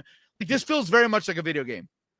Like it feels very much like a game. It's got that same sense of physics and world. Like things are not realistic. They're not as real as they will be. Like in his upcoming Predator is going to be much more grounded. Just like Prey was much more grounded. Like there were some things that are a little hyper real, but not anywhere near the extreme of this. This is the same filmmaker, writer. Your own. So like if I'm not wrong because logic. I literally Dan Trachtenberg made both of Prey and this. I And has know. been very clear about that. He wanted to make an animated one because he could do things that you could never do in live action. And that's why he made it animated. Great. And so, like, So that's then- obvious. Like, So I don't then know why adhere you, for to some your reason, are own like one of the only internal people logic. that don't see that. Because they show you on screen something that does one thing, and then the next second show you that it does a different thing that doesn't follow. But it does. It doesn't. Like, that is a sound type of weapon. It's what it looks like. Because it's not a punch. It doesn't hit anything. It sends off some type of ray, right? Some type of force, which like a sound force, right? And when it hits things, it explodes them, right? It explodes her first shield. And it's very clear that when it's underwater, it reacts differently. That's not breaking rules. That's when you're underwater and ice, it's going to be different. That's not breaking a rule. That's just it's how that weapon works. It's like going to be diminished in its power because it's underwater. It's the power is so diminished it launches her through the water and into the air. It So would shut her high that back she goes because out of frame. That's how weak. That's how much weaker it is. That not only does it not break her shield, it's not but weaker. it shoves her it's not through. weaker.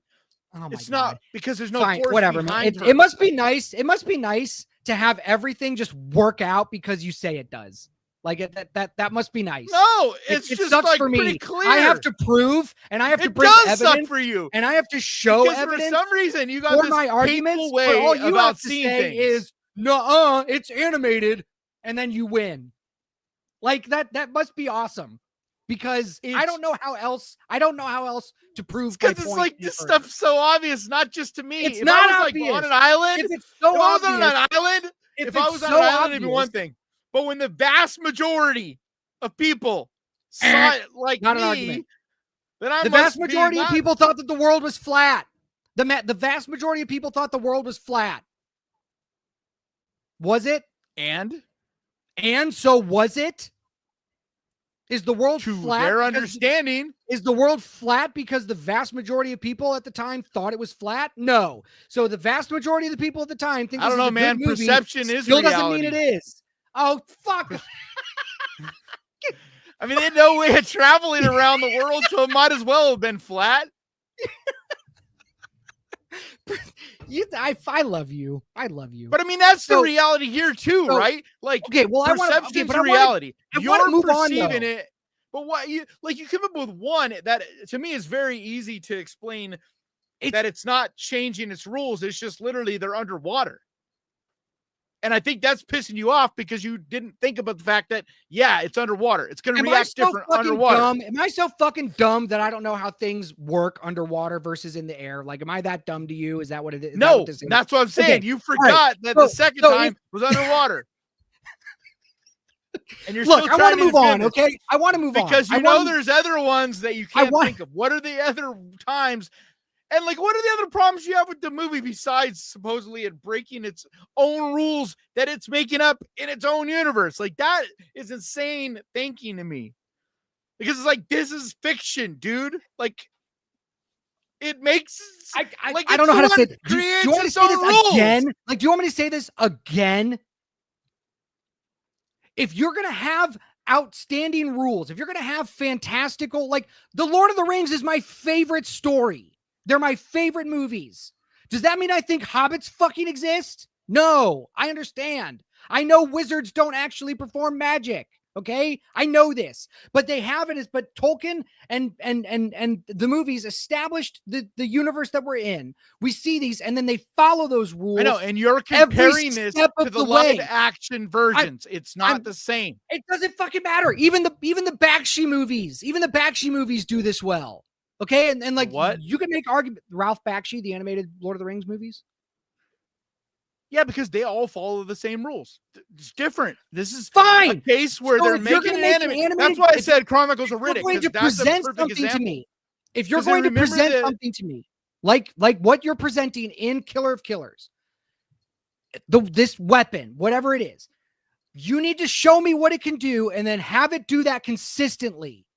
They do not I do think it that. does. in this It just first story. reacts different because it's underwater. Okay. Like, to me, it does, because you see the weapon over and over and over, and he does do the same thing but it's like any other weapon, right? If it's aimed directly at something, it's going to do one thing. If it just slightly hits something, it's going to do that thing. When it's close up to just the guy's head, it explodes his head. You know what I mean? Like that, of course, versus a shield. Like, the reason she doesn't get exploded by it is because she does have the shield in front of her, which is going to displace the sound, and it's going to go around it. It did still destroy the shield, though. So we've established that it is a sound weapon. You know for a fact it's a sound weapon. It's not some form of ray. It's not an energy blast. No, it doesn't at all look like an energy blast. No energy. No energy is required to explode rocks. Well, I mean, a sound is that. A sound weapon is that. I mean, that is an energy weapon. I want to get to the wraparound. They're the same thing. What energy are you talking about? Like, an energy weapon is either going to be electricity, or it's going to send air, or it's going to send sound. It'll be a plasma pulse. I don't give a shit. It's just something. But it's not. You can see it's not a plasma blaster, dude. It's either sound or it's air. It's obvious. See the ripple, but you see it rippling through the air. There's no color to it. It's not. It's like blue. Laser. The color it's not like is laser. Blue. Yeah, but that's just showing it through the air. I don't think it's a laser. No, you. Fucking do this. All right. But either way, it doesn't matter what it is. That's beside the point. I'm just saying, we do see it reacting the same to everything that it hits.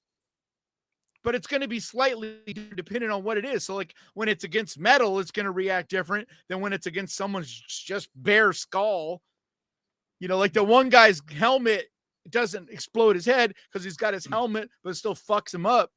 Just like her, it doesn't kill her because she's got these two shields, but it does disintegrate one of the shields. Can we get to the wraparound story? We're not going to come to a conclusion. Okay. So can we just move on?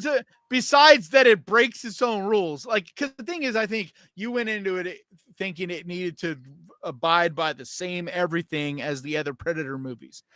And I think just like the Predator movies have all been different. Like, some of them are much more grounded than others. Other ones are more alien-like. I want you to show me something and then just remain consistent and give me characters that I can root for, that I care about. The only character that I really cared about in this story was the ninja, was the samurai guy. He's the one that had more of the... Like, because Ursa, you don't like her. Like, you're not supposed to like her because she's... You know what I mean? She was so damaged. You feel bad for her, but she was so damaged when she's young. Kind of. I don't think you're... And her story arc redeeming moment is what happens in the end, which I won't say because I'm not going to do too bad spoilers, but...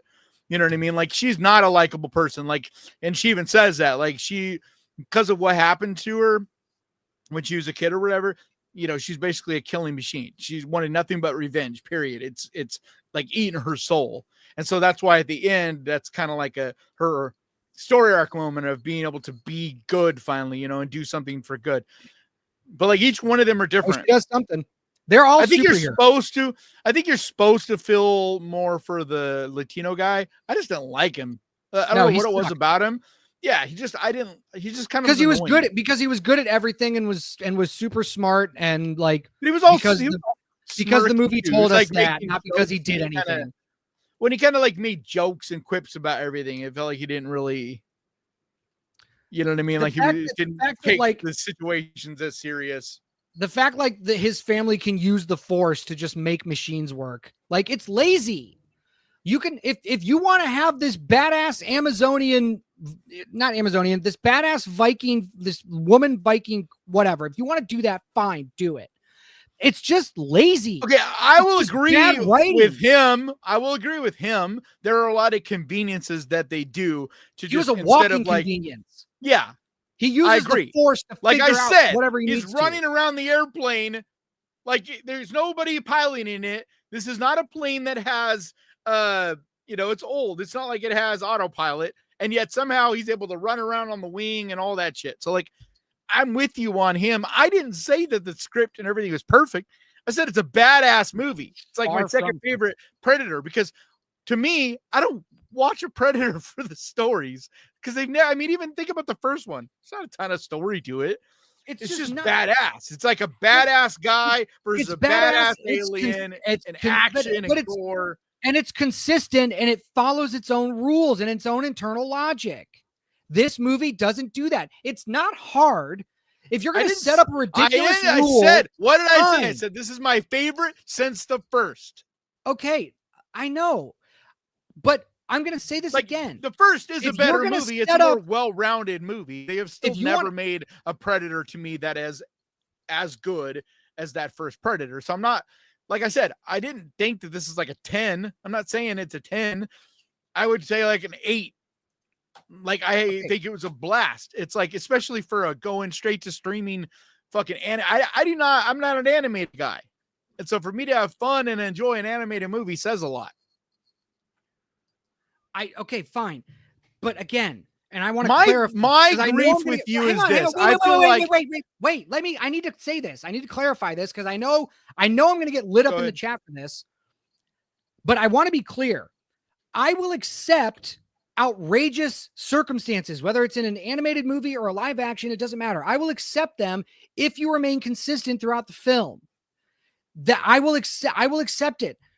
Nightmare on Elm Street is my favorite horror franchise, and those movies are fucked, most of them. But one thing that my favorite ones do out of all of them is they are consistent with their internal logic. The ones that are my least favorite are the ones that don't do that. I feel like every single one is different. Like, every single Nightmare on Elm Street has a little bit of different rules, and they break their own rules and they retcon shit, like every single one of them. That's right. That's why I said that's why I said the franchise. That's why I said the franchise is fucked. But my favorite movies. Yeah, but I can still watch franchise, them individually and enjoy them for what they are. And that's what I'm saying about this. Like, if you compare it to the original, like any of them, like I said, because it's animated and it's very clear, the way it sets things up is that this is going to be a hyper real version of the Predator universe. And it's so that we can play in this sandbox, so we can see what would happen with all these crazy things going on. And, like, you know what I mean? It's a hyper, like I said, it reminded me of Heavy Metal. It's got that hyper real reality. But wouldn't it be better and wouldn't it be more satisfying if these characters just weren't super powered?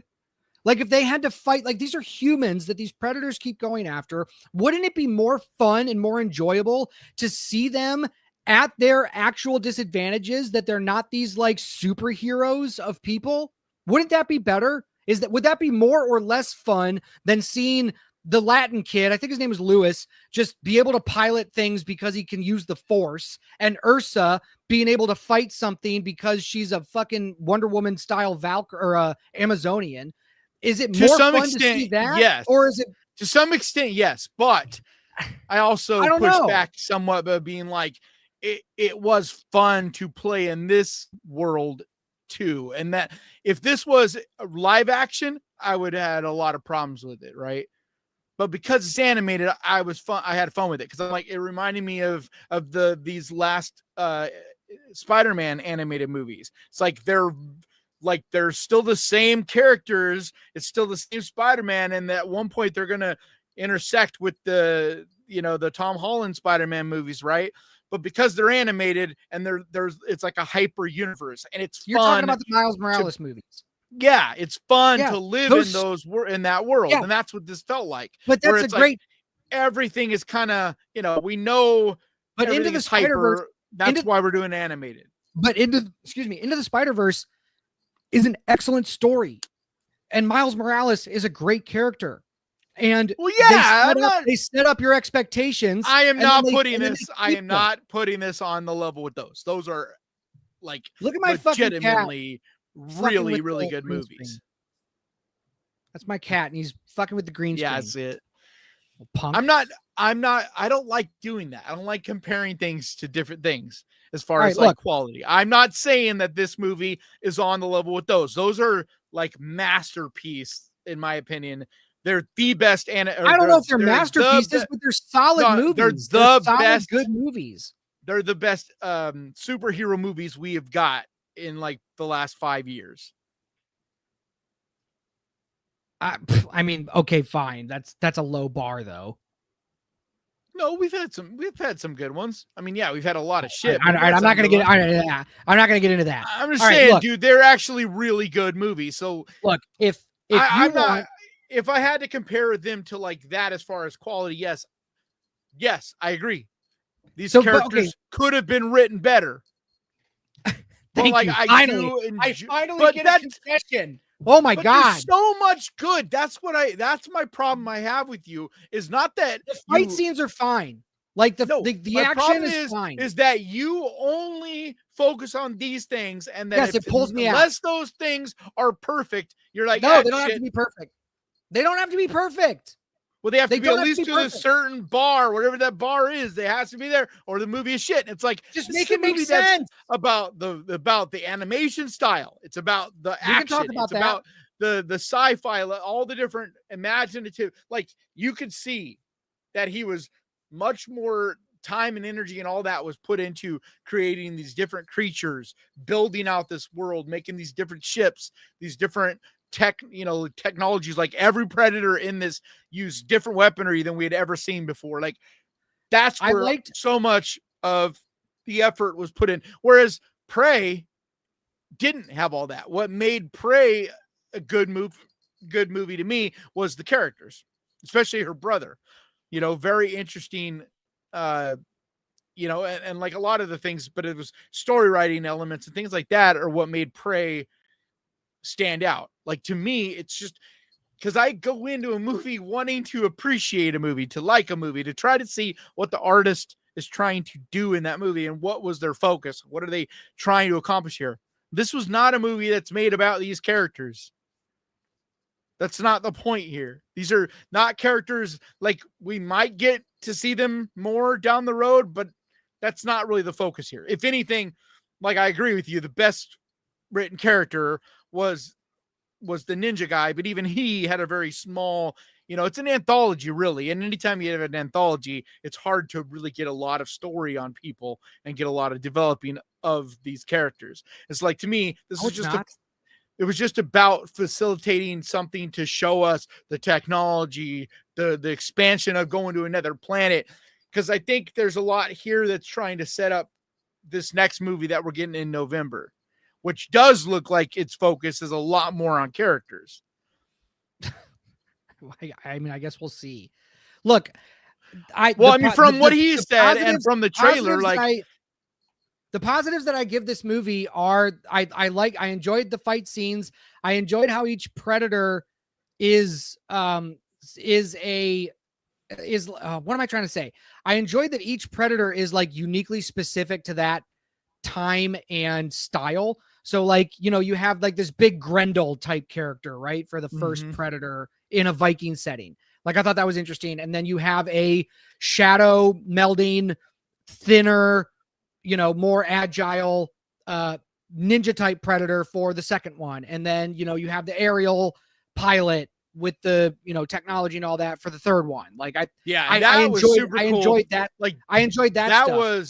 That was something that really stood out to me because we have never seen a predator flying some kind of craft or using a craft as like a weapon. And just in general, that predator looked like a very different. And what we've seen from the trailer, this upcoming one is going to be even more of that. Like the big grief everybody has is what the main predator looks like. But you could tell Dan Trachtenberg is trying to show us that it's this expansive universe. And just like humans, they come in all shapes and sizes. And so like the predator that we're following in Badlands is a young predator and a black sheep. He's like small, scrawny, and he's trying to get the respect. We know and all that. Yeah. And so like that movie's coming out. I think that's something I really like is that we're going to see more of that to come. And I like that we saw a lot of that in this. Well, no, we know that for sure. In that trailer, you see like 3 or 4 different looking styles of predators because there's that big red looking fucking motherfucker. Remember? Yeah. Towards the end of the trailer. Yeah. There's a couple. We saw it. Okay. So you mentioned the animation. You know what trailer we didn't watch? What? I don't know if you've seen it yet, but we didn't watch the Alien series. Oh, Alien that Earth. did come out. Yeah. I don't know if Did you see that yet? we might. Yeah, we might. No, I haven't seen it yet. I Dude. guess we have time. We can get to it. Holy But- shit, that but- looks good. I do want to talk about the animation style. You liked it, right? Yeah, because I liked it a lot because it reminded me of growing up. Like it felt like it was going back instead of like we've seen a lot of this like animation that's either all 3D looking or I don't know. There's just a lot of the CG looking type of animation or all these different styles that people are using now. But like I like that it was more of that 2D style and it felt closer to like the stuff. And that's why once again it reminded me of heavy metal. So like it reminded me of like a blend of the stuff we had, back in the 80s and 90s with some more modern 3D-ish type of elements. So it was cool to have this kind of hybrid-ish style. So I like that because it was different. I'm not saying it was perfect, but I liked it. But so I don't know, man. I struggle to I will always struggle to criticize art because it's so much about the artist like vision, like what they're trying to do. And it's like it doesn't make it bad, or it's just like that's the style that they fine, wanted you to can go see the with, intention of an artist and then just like, did they succeed or not succeed? Like you should be fine with that. And artists should accept criticism to get better. So like, it's fine. Yeah. But I don't, to me, this movie achieves almost everything that I think it was trying to do. I guess. So I wasn't a fan of the animation. I haven't been a fan of this like cell shaded type animation. It's a completely personal preference. Yeah. When you're talking about, hang on. Sorry, I had a sneeze just come out of nowhere. When you're talking about like animation styles and stuff like that, like I am very much a fan of more stylized animation, but for whatever reason, this was just, it didn't cross that line for me to be like super stylized. It felt like a lot of what I saw in the second and third season of Love, Death and Robots, where it's like either go full CG or go full 2D. You know what I mean? Like go full Unreal or go. I see your point. I like that it was like a hybrid though, because I just didn't. We do see a lot of, like I was saying, we do see a lot of artists doing one or the other. We don't see a lot.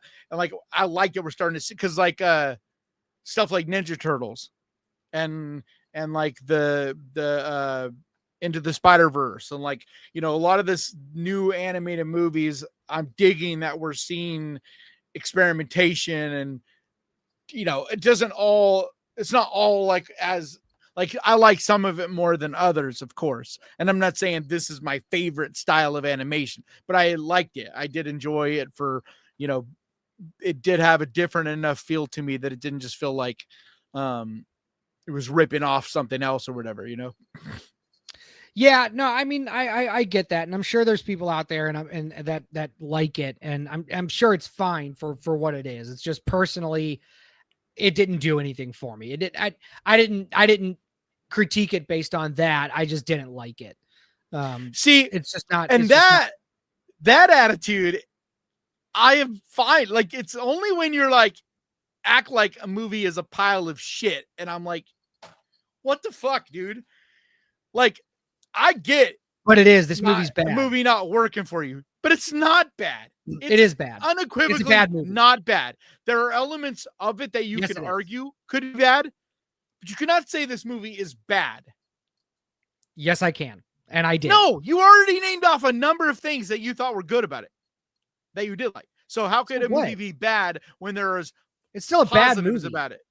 You can dude, a bad movie doesn't mean everything about it is bad. Saying something is bad is definitive. Where do you go beyond bad? You can have positives in a bad movie. You can have something that works in a bad movie. How is it bad? It's bad because the story it's bad. Or the characters. I'm going to tell you, it's bad because the characters are stupid. It doesn't follow its own internal logic. It really cucks the predators, especially with that last scene. Like that last scene in the movie, which like I'm going to try not to spoil it, but it makes predators seem like they're not as dangerous as we're led to believe. That last scene in the wraparound when they're, I feel like you know what I'm talking about? shows You have these catacombs Predators. of things. Yeah, I feel like it shows Predators always the same, is that their one weakness is their hubris. Because they always think that because they're big with these weapons that they I don't want to spoil it. I don't want to spoil it. That's all they need. And there's three of them. No, there's more than that. They have an entire refrigerator, like an entire like warehouse full of these things that are a spoiler, so I can't talk about them. But like it seems like it really defangs Predators. That's all. So I don't know. Do you want to get to the chat? Do you want? Yeah. Just so that we can start. So we can start all over again. I like to be entertained, man. I do not like to be so cynical that I can't be entertained. But I'm not so cynical that I can't be. I'm not saying that I think you should be like, it's a great movie. I loved it. I'm going to love the shit out of Jimmy when you and say Sticks. it's bad, everybody tunes out anything else you say after that. Bad is definitive. Okay, if you want to be so weak mentally, it's not worth seeing. If you say a movie's bad, it's not worth seeing. Okay, fine. But if you're gonna just turn off everything I have to say because I say a movie's bad, then I'm saying anybody. You're not just talking to me. I know I'm not. I know. There is an audience out there, and if you're saying something is bad, anybody that thinks your opinion is worth a damn or whatever is going to be like, I guess it's not worth my time then. And I think most people may not even love this, but would be entertained enough by it that it's still worth seeing. So even if I have problems with it or whatever, I would still always think that a very fair and balanced way of being is being like, I have problems with it. I didn't like this. I didn't like that. I think it could have done this better, whatever. But I still think it's worth your time. Saying it's bad means that it's, dude, like bad to me is like, wait, I'm going to love Jimmy and Stiggs. It's probably not a good movie. Yeah, but that's different. What? Because you'll preface it. You'll preface it by saying, I know it's not a good movie, but I like it because of blah, blah, blah. You go and you're like, it's a bad movie, period. That's what you just did with Predator. Right, because that's what I think of Predator. But so you don't think your recommendation is that it's not worth people's time. Right. Yeah, that's my recommendation. You're allowed to disagree with me. I know, that's fine. I'm not saying you can't say that. I'm saying that that's just not a fair and balanced way. If you have positive, the most fair and balanced. I am probably the most fair and balanced. Yes, I am. You're not, because I asked the chat then. They will always say that I'm trying to get you're a hater. Everybody always says you're a hater.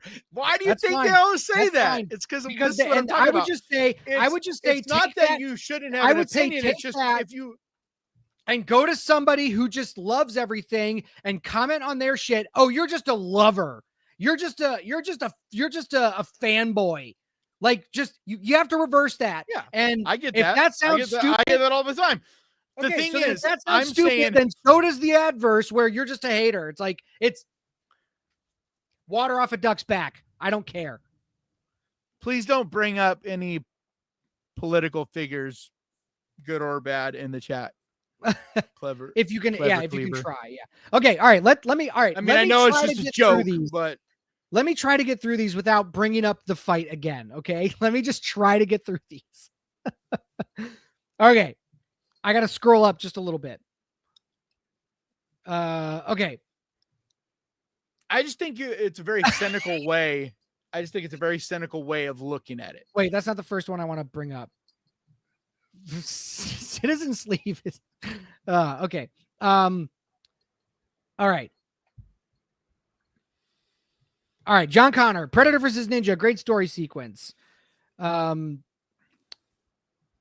Prop Dude says, I know how to change spark plugs on my car. These Yautyas better watch out. Samurai segment was dope, though. Vorpal says, I don't know. What is... I'm just reading through these. Vorpal Bite says, ew, breaks its own rules. How rebellious. Seiya has popcorn buckets. John Connor Urso is a Berserker Viking. Yeah, Citizen Sleeve says, what in the what now? Killer of Killers is piss. Honestly, DJ, come on. Yeah, well, it is. Prop Dude, no, because the spoiler, they are for sure tying it into the live action ones. Okay, I don't. Yeah.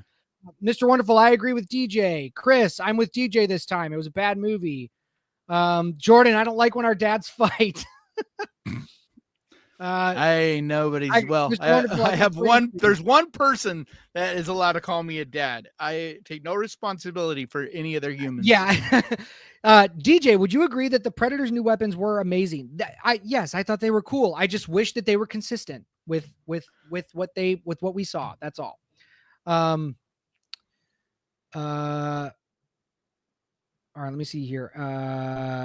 And is an annoying teen pursued by the weakest I don't. Sorry. No. I think that was from something else. No, I think that was from sounds like an I think they're asking a question. Are they is there an annoying teen chased by a predator? Oh, well, no.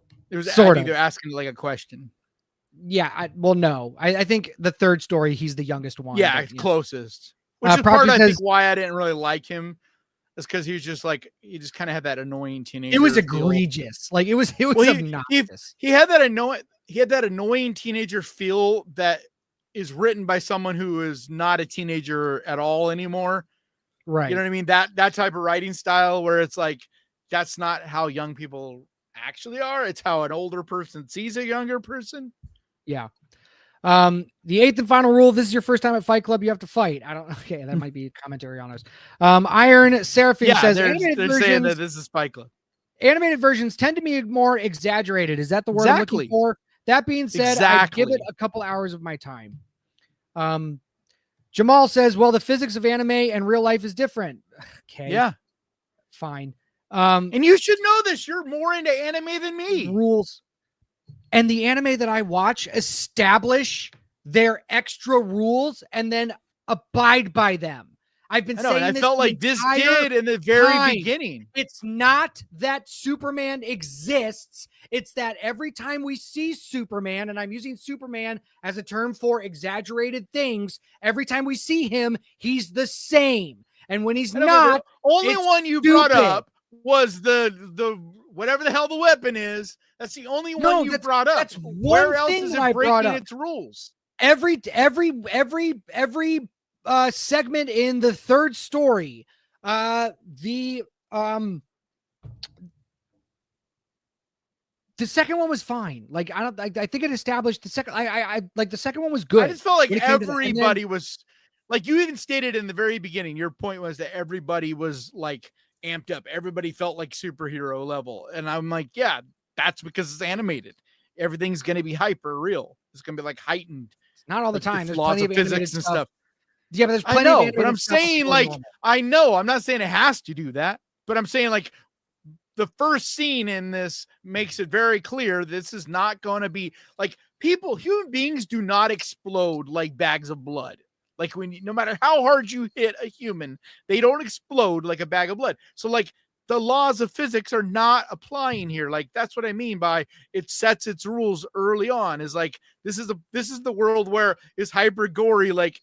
This is not what really goes down, but this is a fun universe. It just takes okay. And I would say that that's bad writing because it takes away any stakes. It's just simply everybody can just do anything. So whatever. I guess I'm just watching this, and whatever happens because it can.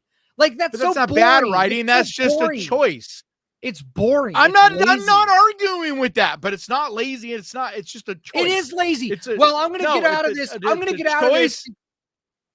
But it's the reason he did an animated one in the first place. It's not lazy writing. It's very creative and actively engaging because all I have to do is just think of anything, and now my characters are out of trouble. That's not lazy. That's like saying Tom and Jerry is bad writing.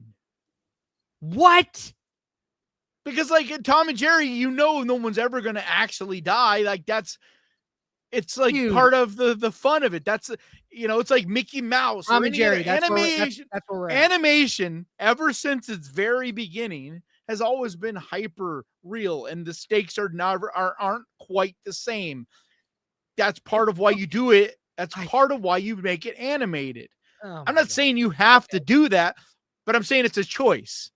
It's a choice And the only reason that they made this animated versus live action and why they're doing Predators Badlands live action. All right. I'm not going to get back into it. I'm just going to read these comments. He basically wanted to make a movie. He literally did the same thing that they did with Chronicles of the Riddick series, right?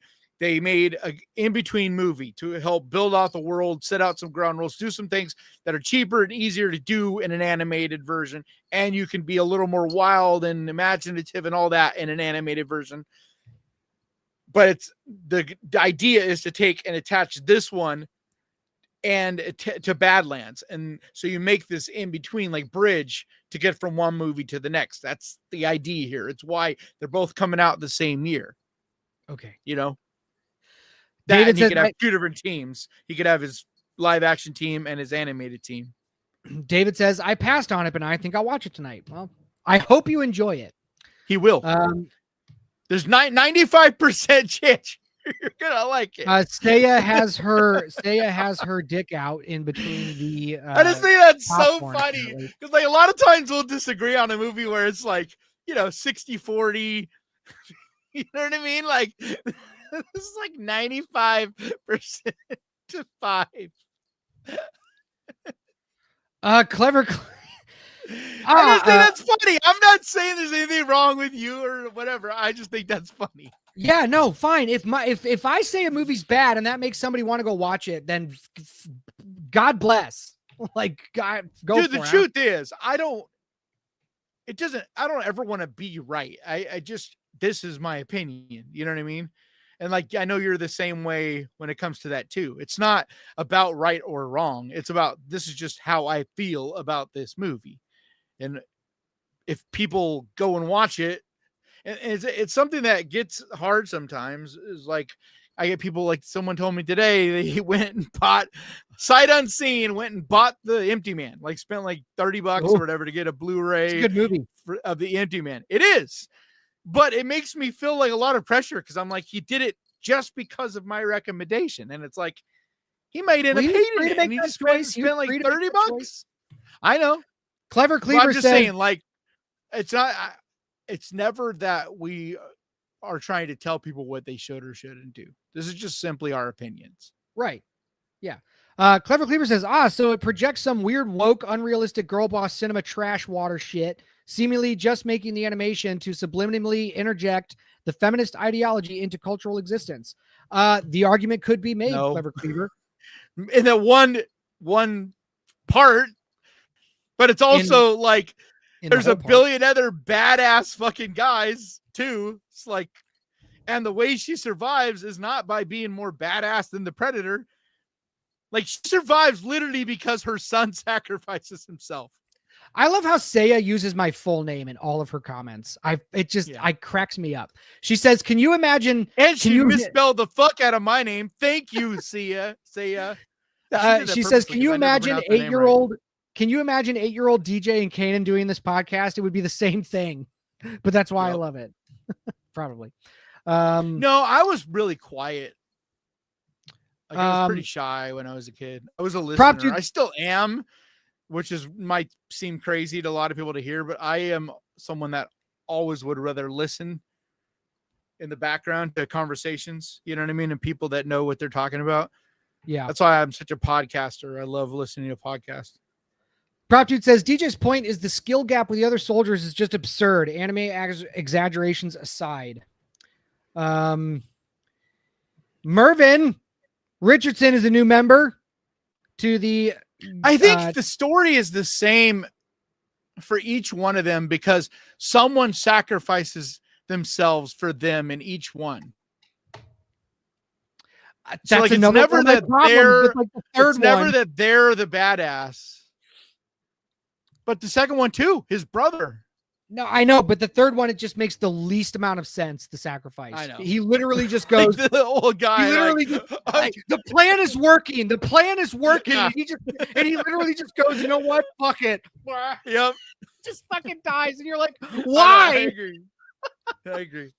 See, that's the thing, dude. I totally can agree with you on a lot of these different things. It's just as a whole, You just liked think it. you put That's fine. so much weight. No, I just think you put so much weight on these little on storytelling. I know it things, sucks. like I something shouldn't that do is that. irritating.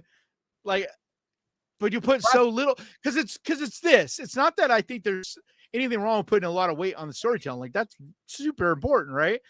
But I think you should also put a lot of weight on the look, on the creativity, on the like tech, and all these other things that are what make a movie. Like a movie isn't a book. Like I argue with this ever since we first started talking. Is that it's at the most it's a 50-50 split. You know what I mean? Like because a movie is a visual. Well, it's not a 50-50 split. It's not a 50-50 split. Right? Especially if you're talking about artistic integrity, because it's not a 50-50. It wouldn't be 50-50 in anything. Well, it depends on what, because you'll have some movies where it's 70-30. 70% is about the visuals. Some movies even more than that. Like you have a movie like what's that movie? Black Phone. No, it's that really underground movie. Beyond the Black Rainbow. Have you ever seen that? Oh my God, no. It's like a 90-10. It's like all visuals. There's so little storytelling. You know, there's almost no dialogue in it. It's just all about mood and music and atmosphere, and like it's telling a story, but it's not like a complex, there.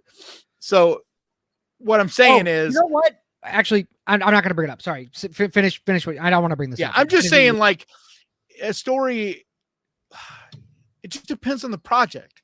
And so like a movie like this, I would never go into this thinking that the story is first. It's like, no, this is a 70-30 at most. Like the story at most is like 30% of what the point the of this Animatrix is the same thing as Predator Killer. Animatrix sucks. You right, cannot compare those. Okay. Everybody thinks those suck, man. Prop Dude says throw Alita Battle Angel in there and I'll buy it. Ooh, I loved Alita Battle Angel. I still feel like that did not get nearly the respect or love that it deserves. I gotta watch it. John says in the first two Predators, both Dutch and Harrington end up outsmarting the Predator. And yes, and I think they very clearly do. Matriarch says, well, and that's the point. That's what they're trying to do again here. Like every one of them, none of them out bronze. They all outsmart it, except for Ursa. It is more. No, she does too. Well, she survives by outsmarting it. Ultimately, she doesn't. I guess. Like I don't think Ursa is almost responsible at like the other two. To me, they're cunning and this and that is why they won. I don't feel like Ursa won at all. I don't even think she felt like she won. Because like literally her son sacrifices himself for her survival. Right. Matriarch says, LMAO, last week I came in here after work. They were fussing at each other. Here they are again. Yeah, well, that's what we do. It's like just literally every week. This is why people watch. Panos Cosmatos. Panos Cosmatos did maybe my favorite segment of Cabinet of Curiosities on Netflix. Like his section is fucking phenomenal. Like he's the guy that did Mandy. His first movie was Beyond the Black Rainbow. Oh, you've seen Mandy, right? I've seen Mandy. Yeah, I enjoyed it. So Beyond the Black Rainbow is like similar, but it's even less dialogue and story and even more like trippy music and visuals and shit. Mr. Wonderful says, I can see DJ and Kanan in a movie theater watching this movie and DJ walking out for how absurd it is while Kanan's like, where are you going? I would not have walked out of this. If I saw this in the theater, I would not have walked out. I wouldn't have asked him why he was leaving either. I didn't even walk out of the Monkey, and I wanted to walk out 3 times, and I still stayed. So I would not have walked out of this. I still think that might be your worst take. It's the Monkey, because the Monkey's so much fun. At least the Monkey, I do get it though. Oh no, I think he froze. Oh, looks like we lost DJ. Pour a little beer out for our lost soldier. All right, let me see if I can figure out where we were at. Hobbits do exist. Kim Kardashian is walking around somewhere. Oh, don't even try, Clever Cleaver. You would fucking get with her in a second. And I'm not a fan of the Kardashians, but you know, you can't deny that they still are somewhat attractive. The new great debaters. Mithril works different underwater. Yeah, I mean every force works different underwater. So like that was my argument, because like it literally, even a bullet works different underwater, and this is some form of energy blast, you know, be it air, you know, sound, like it's some force of an energy blast. Like to me, it looked like it was a sound blast, but either way, it's an energy blast, and underwater, it's going to react completely different. Especially when she's here, there's nothing, there's no force behind her. You know, she's just got water behind her, so she is going to go back with a lot less resistance. I love it. Just when you think it's winding down. It's definitely going from potential to kinetic energy when the weapon fires. Exactly. Hey, you're back. The communists are trying to take over my internet. Communists. It's the communist. All right. Where are you? The one that's on the screen. No shit. I don't know how to tell you. I didn't go to the right spot, I don't think. I just simply went back a little ways and was like, all right, I guess I'll start here. So this one where John. No, there's so much good stuff. Chris. There's so much. Go back before that. I am. Yeah, go back before. Okay. So, like I said, I didn't know where to start. Jordan, the Wicked Witch of the East, bro. I'm sure that's what a lot of these sound like. It's just two dorks fighting over movies. Like that's all this is. But that's what I'm trying to say to you too. I'm like, dude, you're trying to put real world logic on a fantasy story. No, I'm not. I'm trying to put its own logic on itself. I've said that 10 fucking times. I know you have, but I still don't really see how. I don't see what you're seeing. Oh, I guess I'm not saying you're wrong. I'm saying I don't see what you're seeing, because I don't think that it was breaking its rules. I think that like even with the weapon, it's going to react different, you know, in every different situation. Because like it's some form of energy blast. It's going to react different no matter like certain things are going to react different to it. If you want to know how I watch film and why I put so much emphasis on story and plot and character, I would say the first thing you should read is On Writing by Stephen King. Read that first, and then I'll have more. Like I said before when we were talking about or listen to it. I don't put a ton of value on things. Stephen King writes good because he has cool imaginative ideas. I love how Mr. Wonderful, so long, I know he's not watching anymore, but I love how he literally gives us an hour and is like, I'm out of here, deuces. Yep.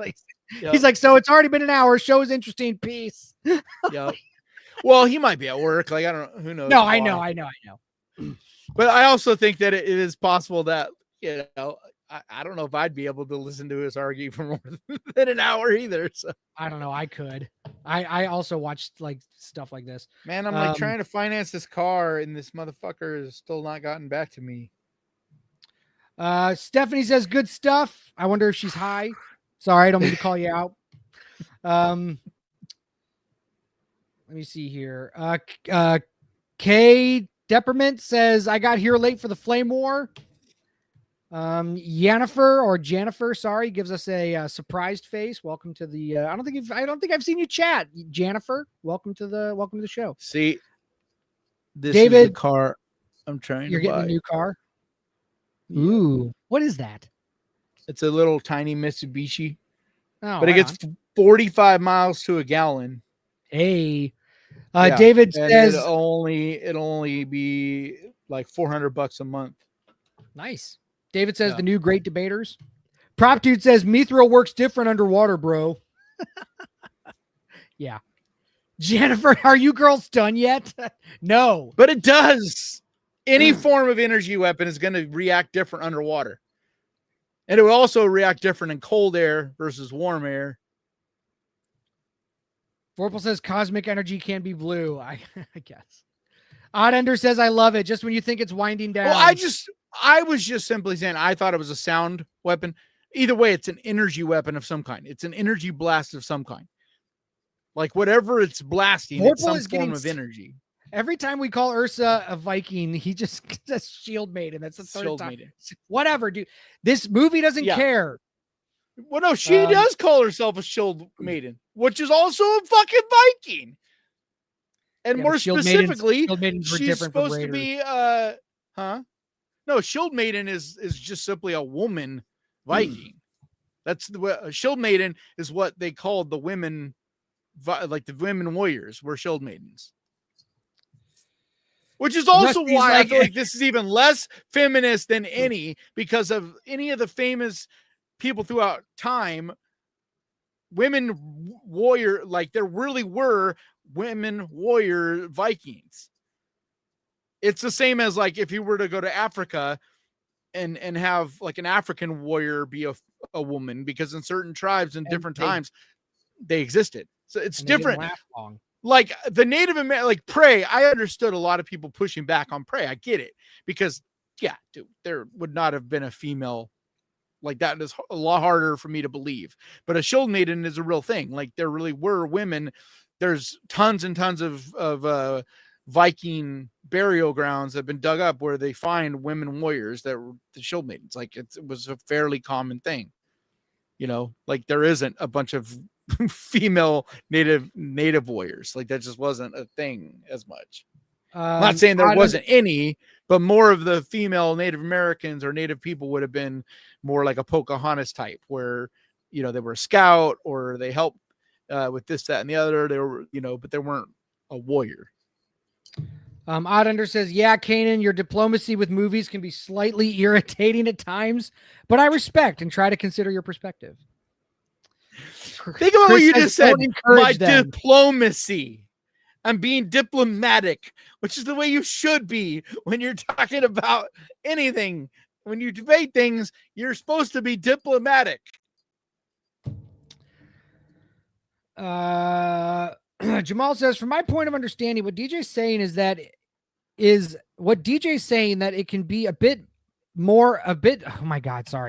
can be a bit of more flair, but still within certain exaggerated parameters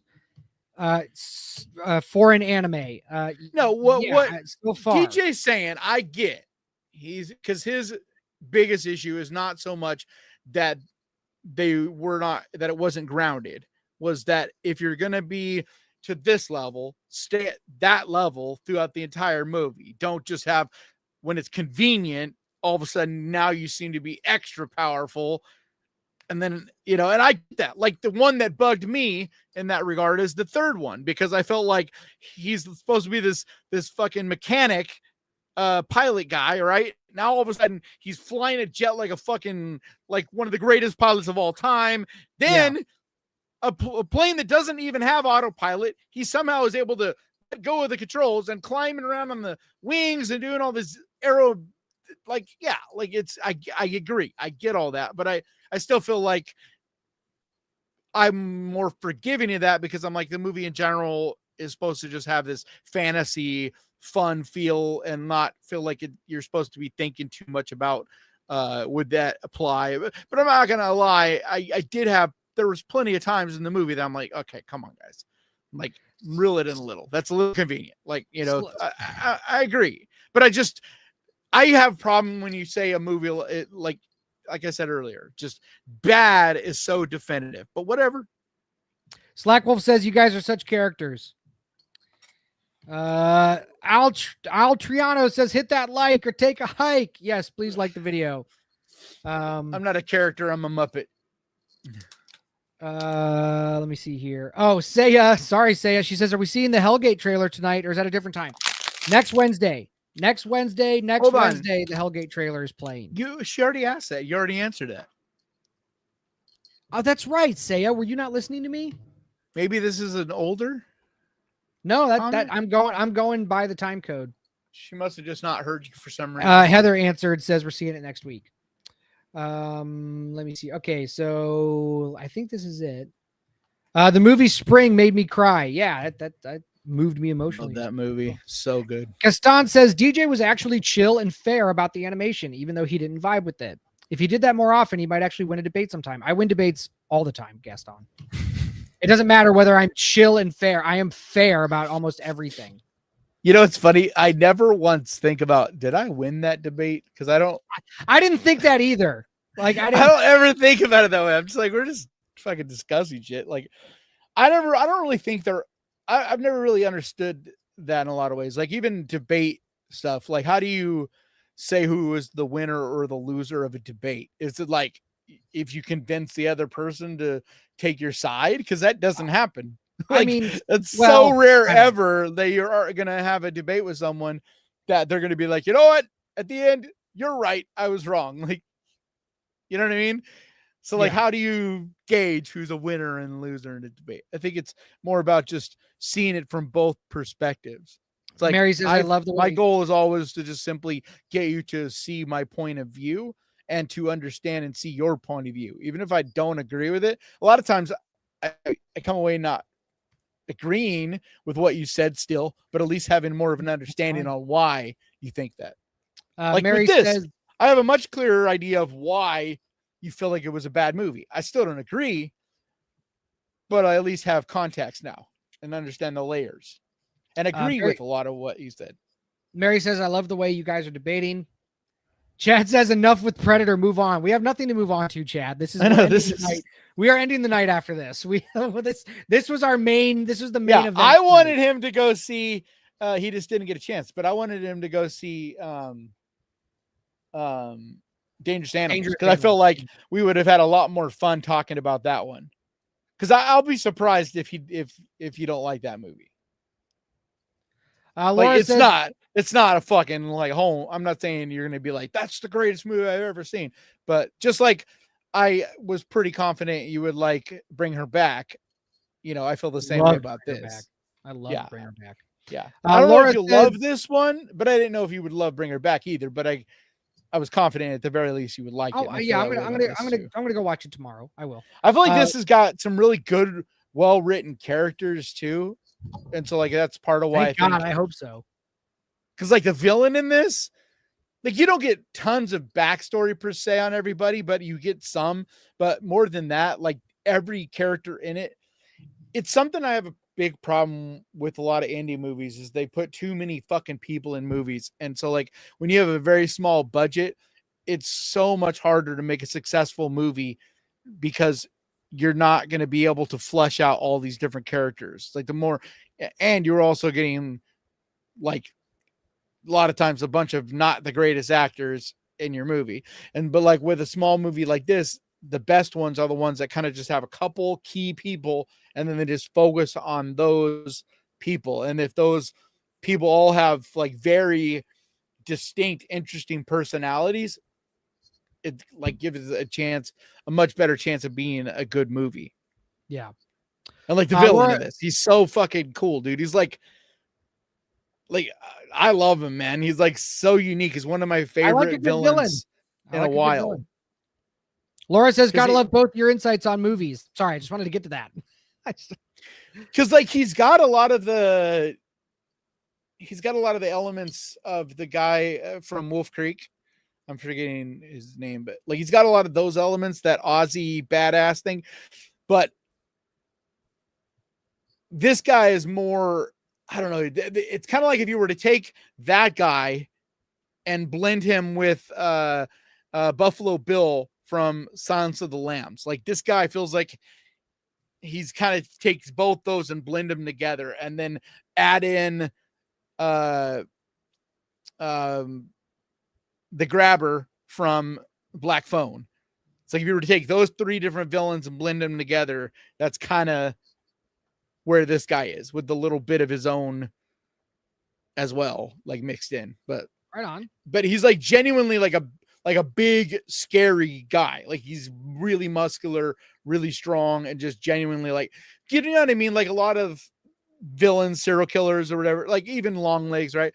You're like, unless that guy got the jump on me, I'm not really scared of that dude. You know what I mean? Like he's not really that imposed. This guy's one where you're like, that guy's scary. Like he's genuinely big, strong, like country strong, like Country strong. I like it. Nice. Yeah, like that working man strength, or dad strength, whatever you want to call it. Like, yeah. Like it's a little different than weightlifting. It's like, this guy's like a fucking captain of a ship and like, big old, yeah.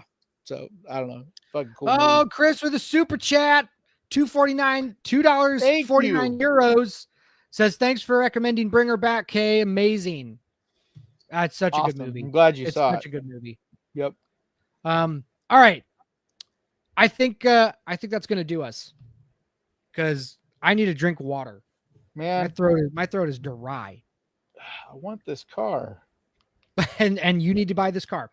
But yeah, got approved for the loan. It's just congratulations. Well, the thing is, it's not a matter of getting a car. It's I don't want any of the cars that they have right now, because I'm getting like a certified used car. Yeah, I don't want it in the other ones. It's like I don't want to spend more than like $500 a month, and I want something that's little and gets like as good of gas mileage as possible. Yeah, it's like I can't get like a hybrid, because that would be more like $600 or $700 a month, and I'm like, no, not doing that. It's so much. It is, especially when you also add in car insurance. I'm like, I can't be spending close to $1,000 a month for a fucking car. Yeah. Clever Cleaver says serial killing with sharks as the weapon is a wildly original concept. Shows that filmmakers are invoking imaginative creation again. Yeah. Yes, but it's cool because you don't know from the trailer. And if you've seen it, don't spoil it in the chat. But like, it's not that simple either. Like I said, it's more of like, he's got like this really interesting ritual. So it's not a matter of just like, like in the trailer, you could tell he's throwing people to the sharks, whatever. But like, it's more than that. Like, and it's cool. Like his whole ritual and like what he does as his, like his, souvenir or whatever you call it, when you kill someone and you keep a piece of their hair, whatever. Like, those are the elements about this that make it unique too, and original and fun. Like, it just makes him extra creepy. But more than that, you genuinely like the like final girl, and the like, you really like and really want the people to survive in this. And it's the most intense. That's why I want you to see it in a theater, because this is one of the most intense movies I've seen in a very long time. Like, I genuinely didn't know who was going to live and who was going to die, because throughout the entire movie, characters that you think, okay, that person's going to live, doesn't. And people that you're like, okay, they're going to die, they may not. So like, it really does a good job of keeping you guessing to like literally the last frame. It's another one of those movies too, where it's like going. Okay, I'm done. You know what I mean? It doesn't have one of those like slow down, long conclusions, moment to feel good about yourself. Like, yay, kumbaya. It's not like that. It's just like, okay, we're done. So anyway, alrighty. Really like it. Good movie. Well, that's going to do us. So thank you for joining. Thank you for fighting with us in the chat. It's always fun. Sorry we don't get to them until the end. But, I always wonder if eventually people will get little flags and be cheering, like have their Canaan flag or the GJ flag and be like in the Romans, you know what I mean? Like all like. But it was great. Next week, the Hellgate trailer is exclusively on Death Rattle Podcast. So make sure you tune in to see that. It is my feature film that everyone is going to give a 1-star when they realize that the writing is not to the level that I hold everything else to. I'm just anticipating that. Everyone's going to be like, this. No, the only things that would hold your movie back is like, just like my buddy Josh. It's hard to make a fucking movie when you have almost no resources. Yeah.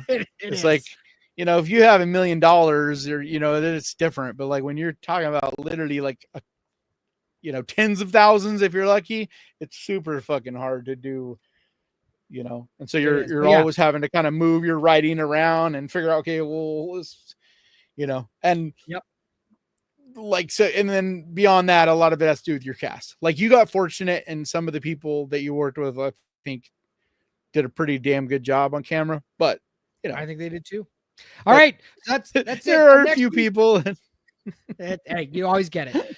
Next week, 7 p.m. Eastern, 4 p.m. on the West Coast, and then whatever time it is, wherever you are in the world. Thanks for watching the Death Rattle podcast. We will see y'all next week. Deuces.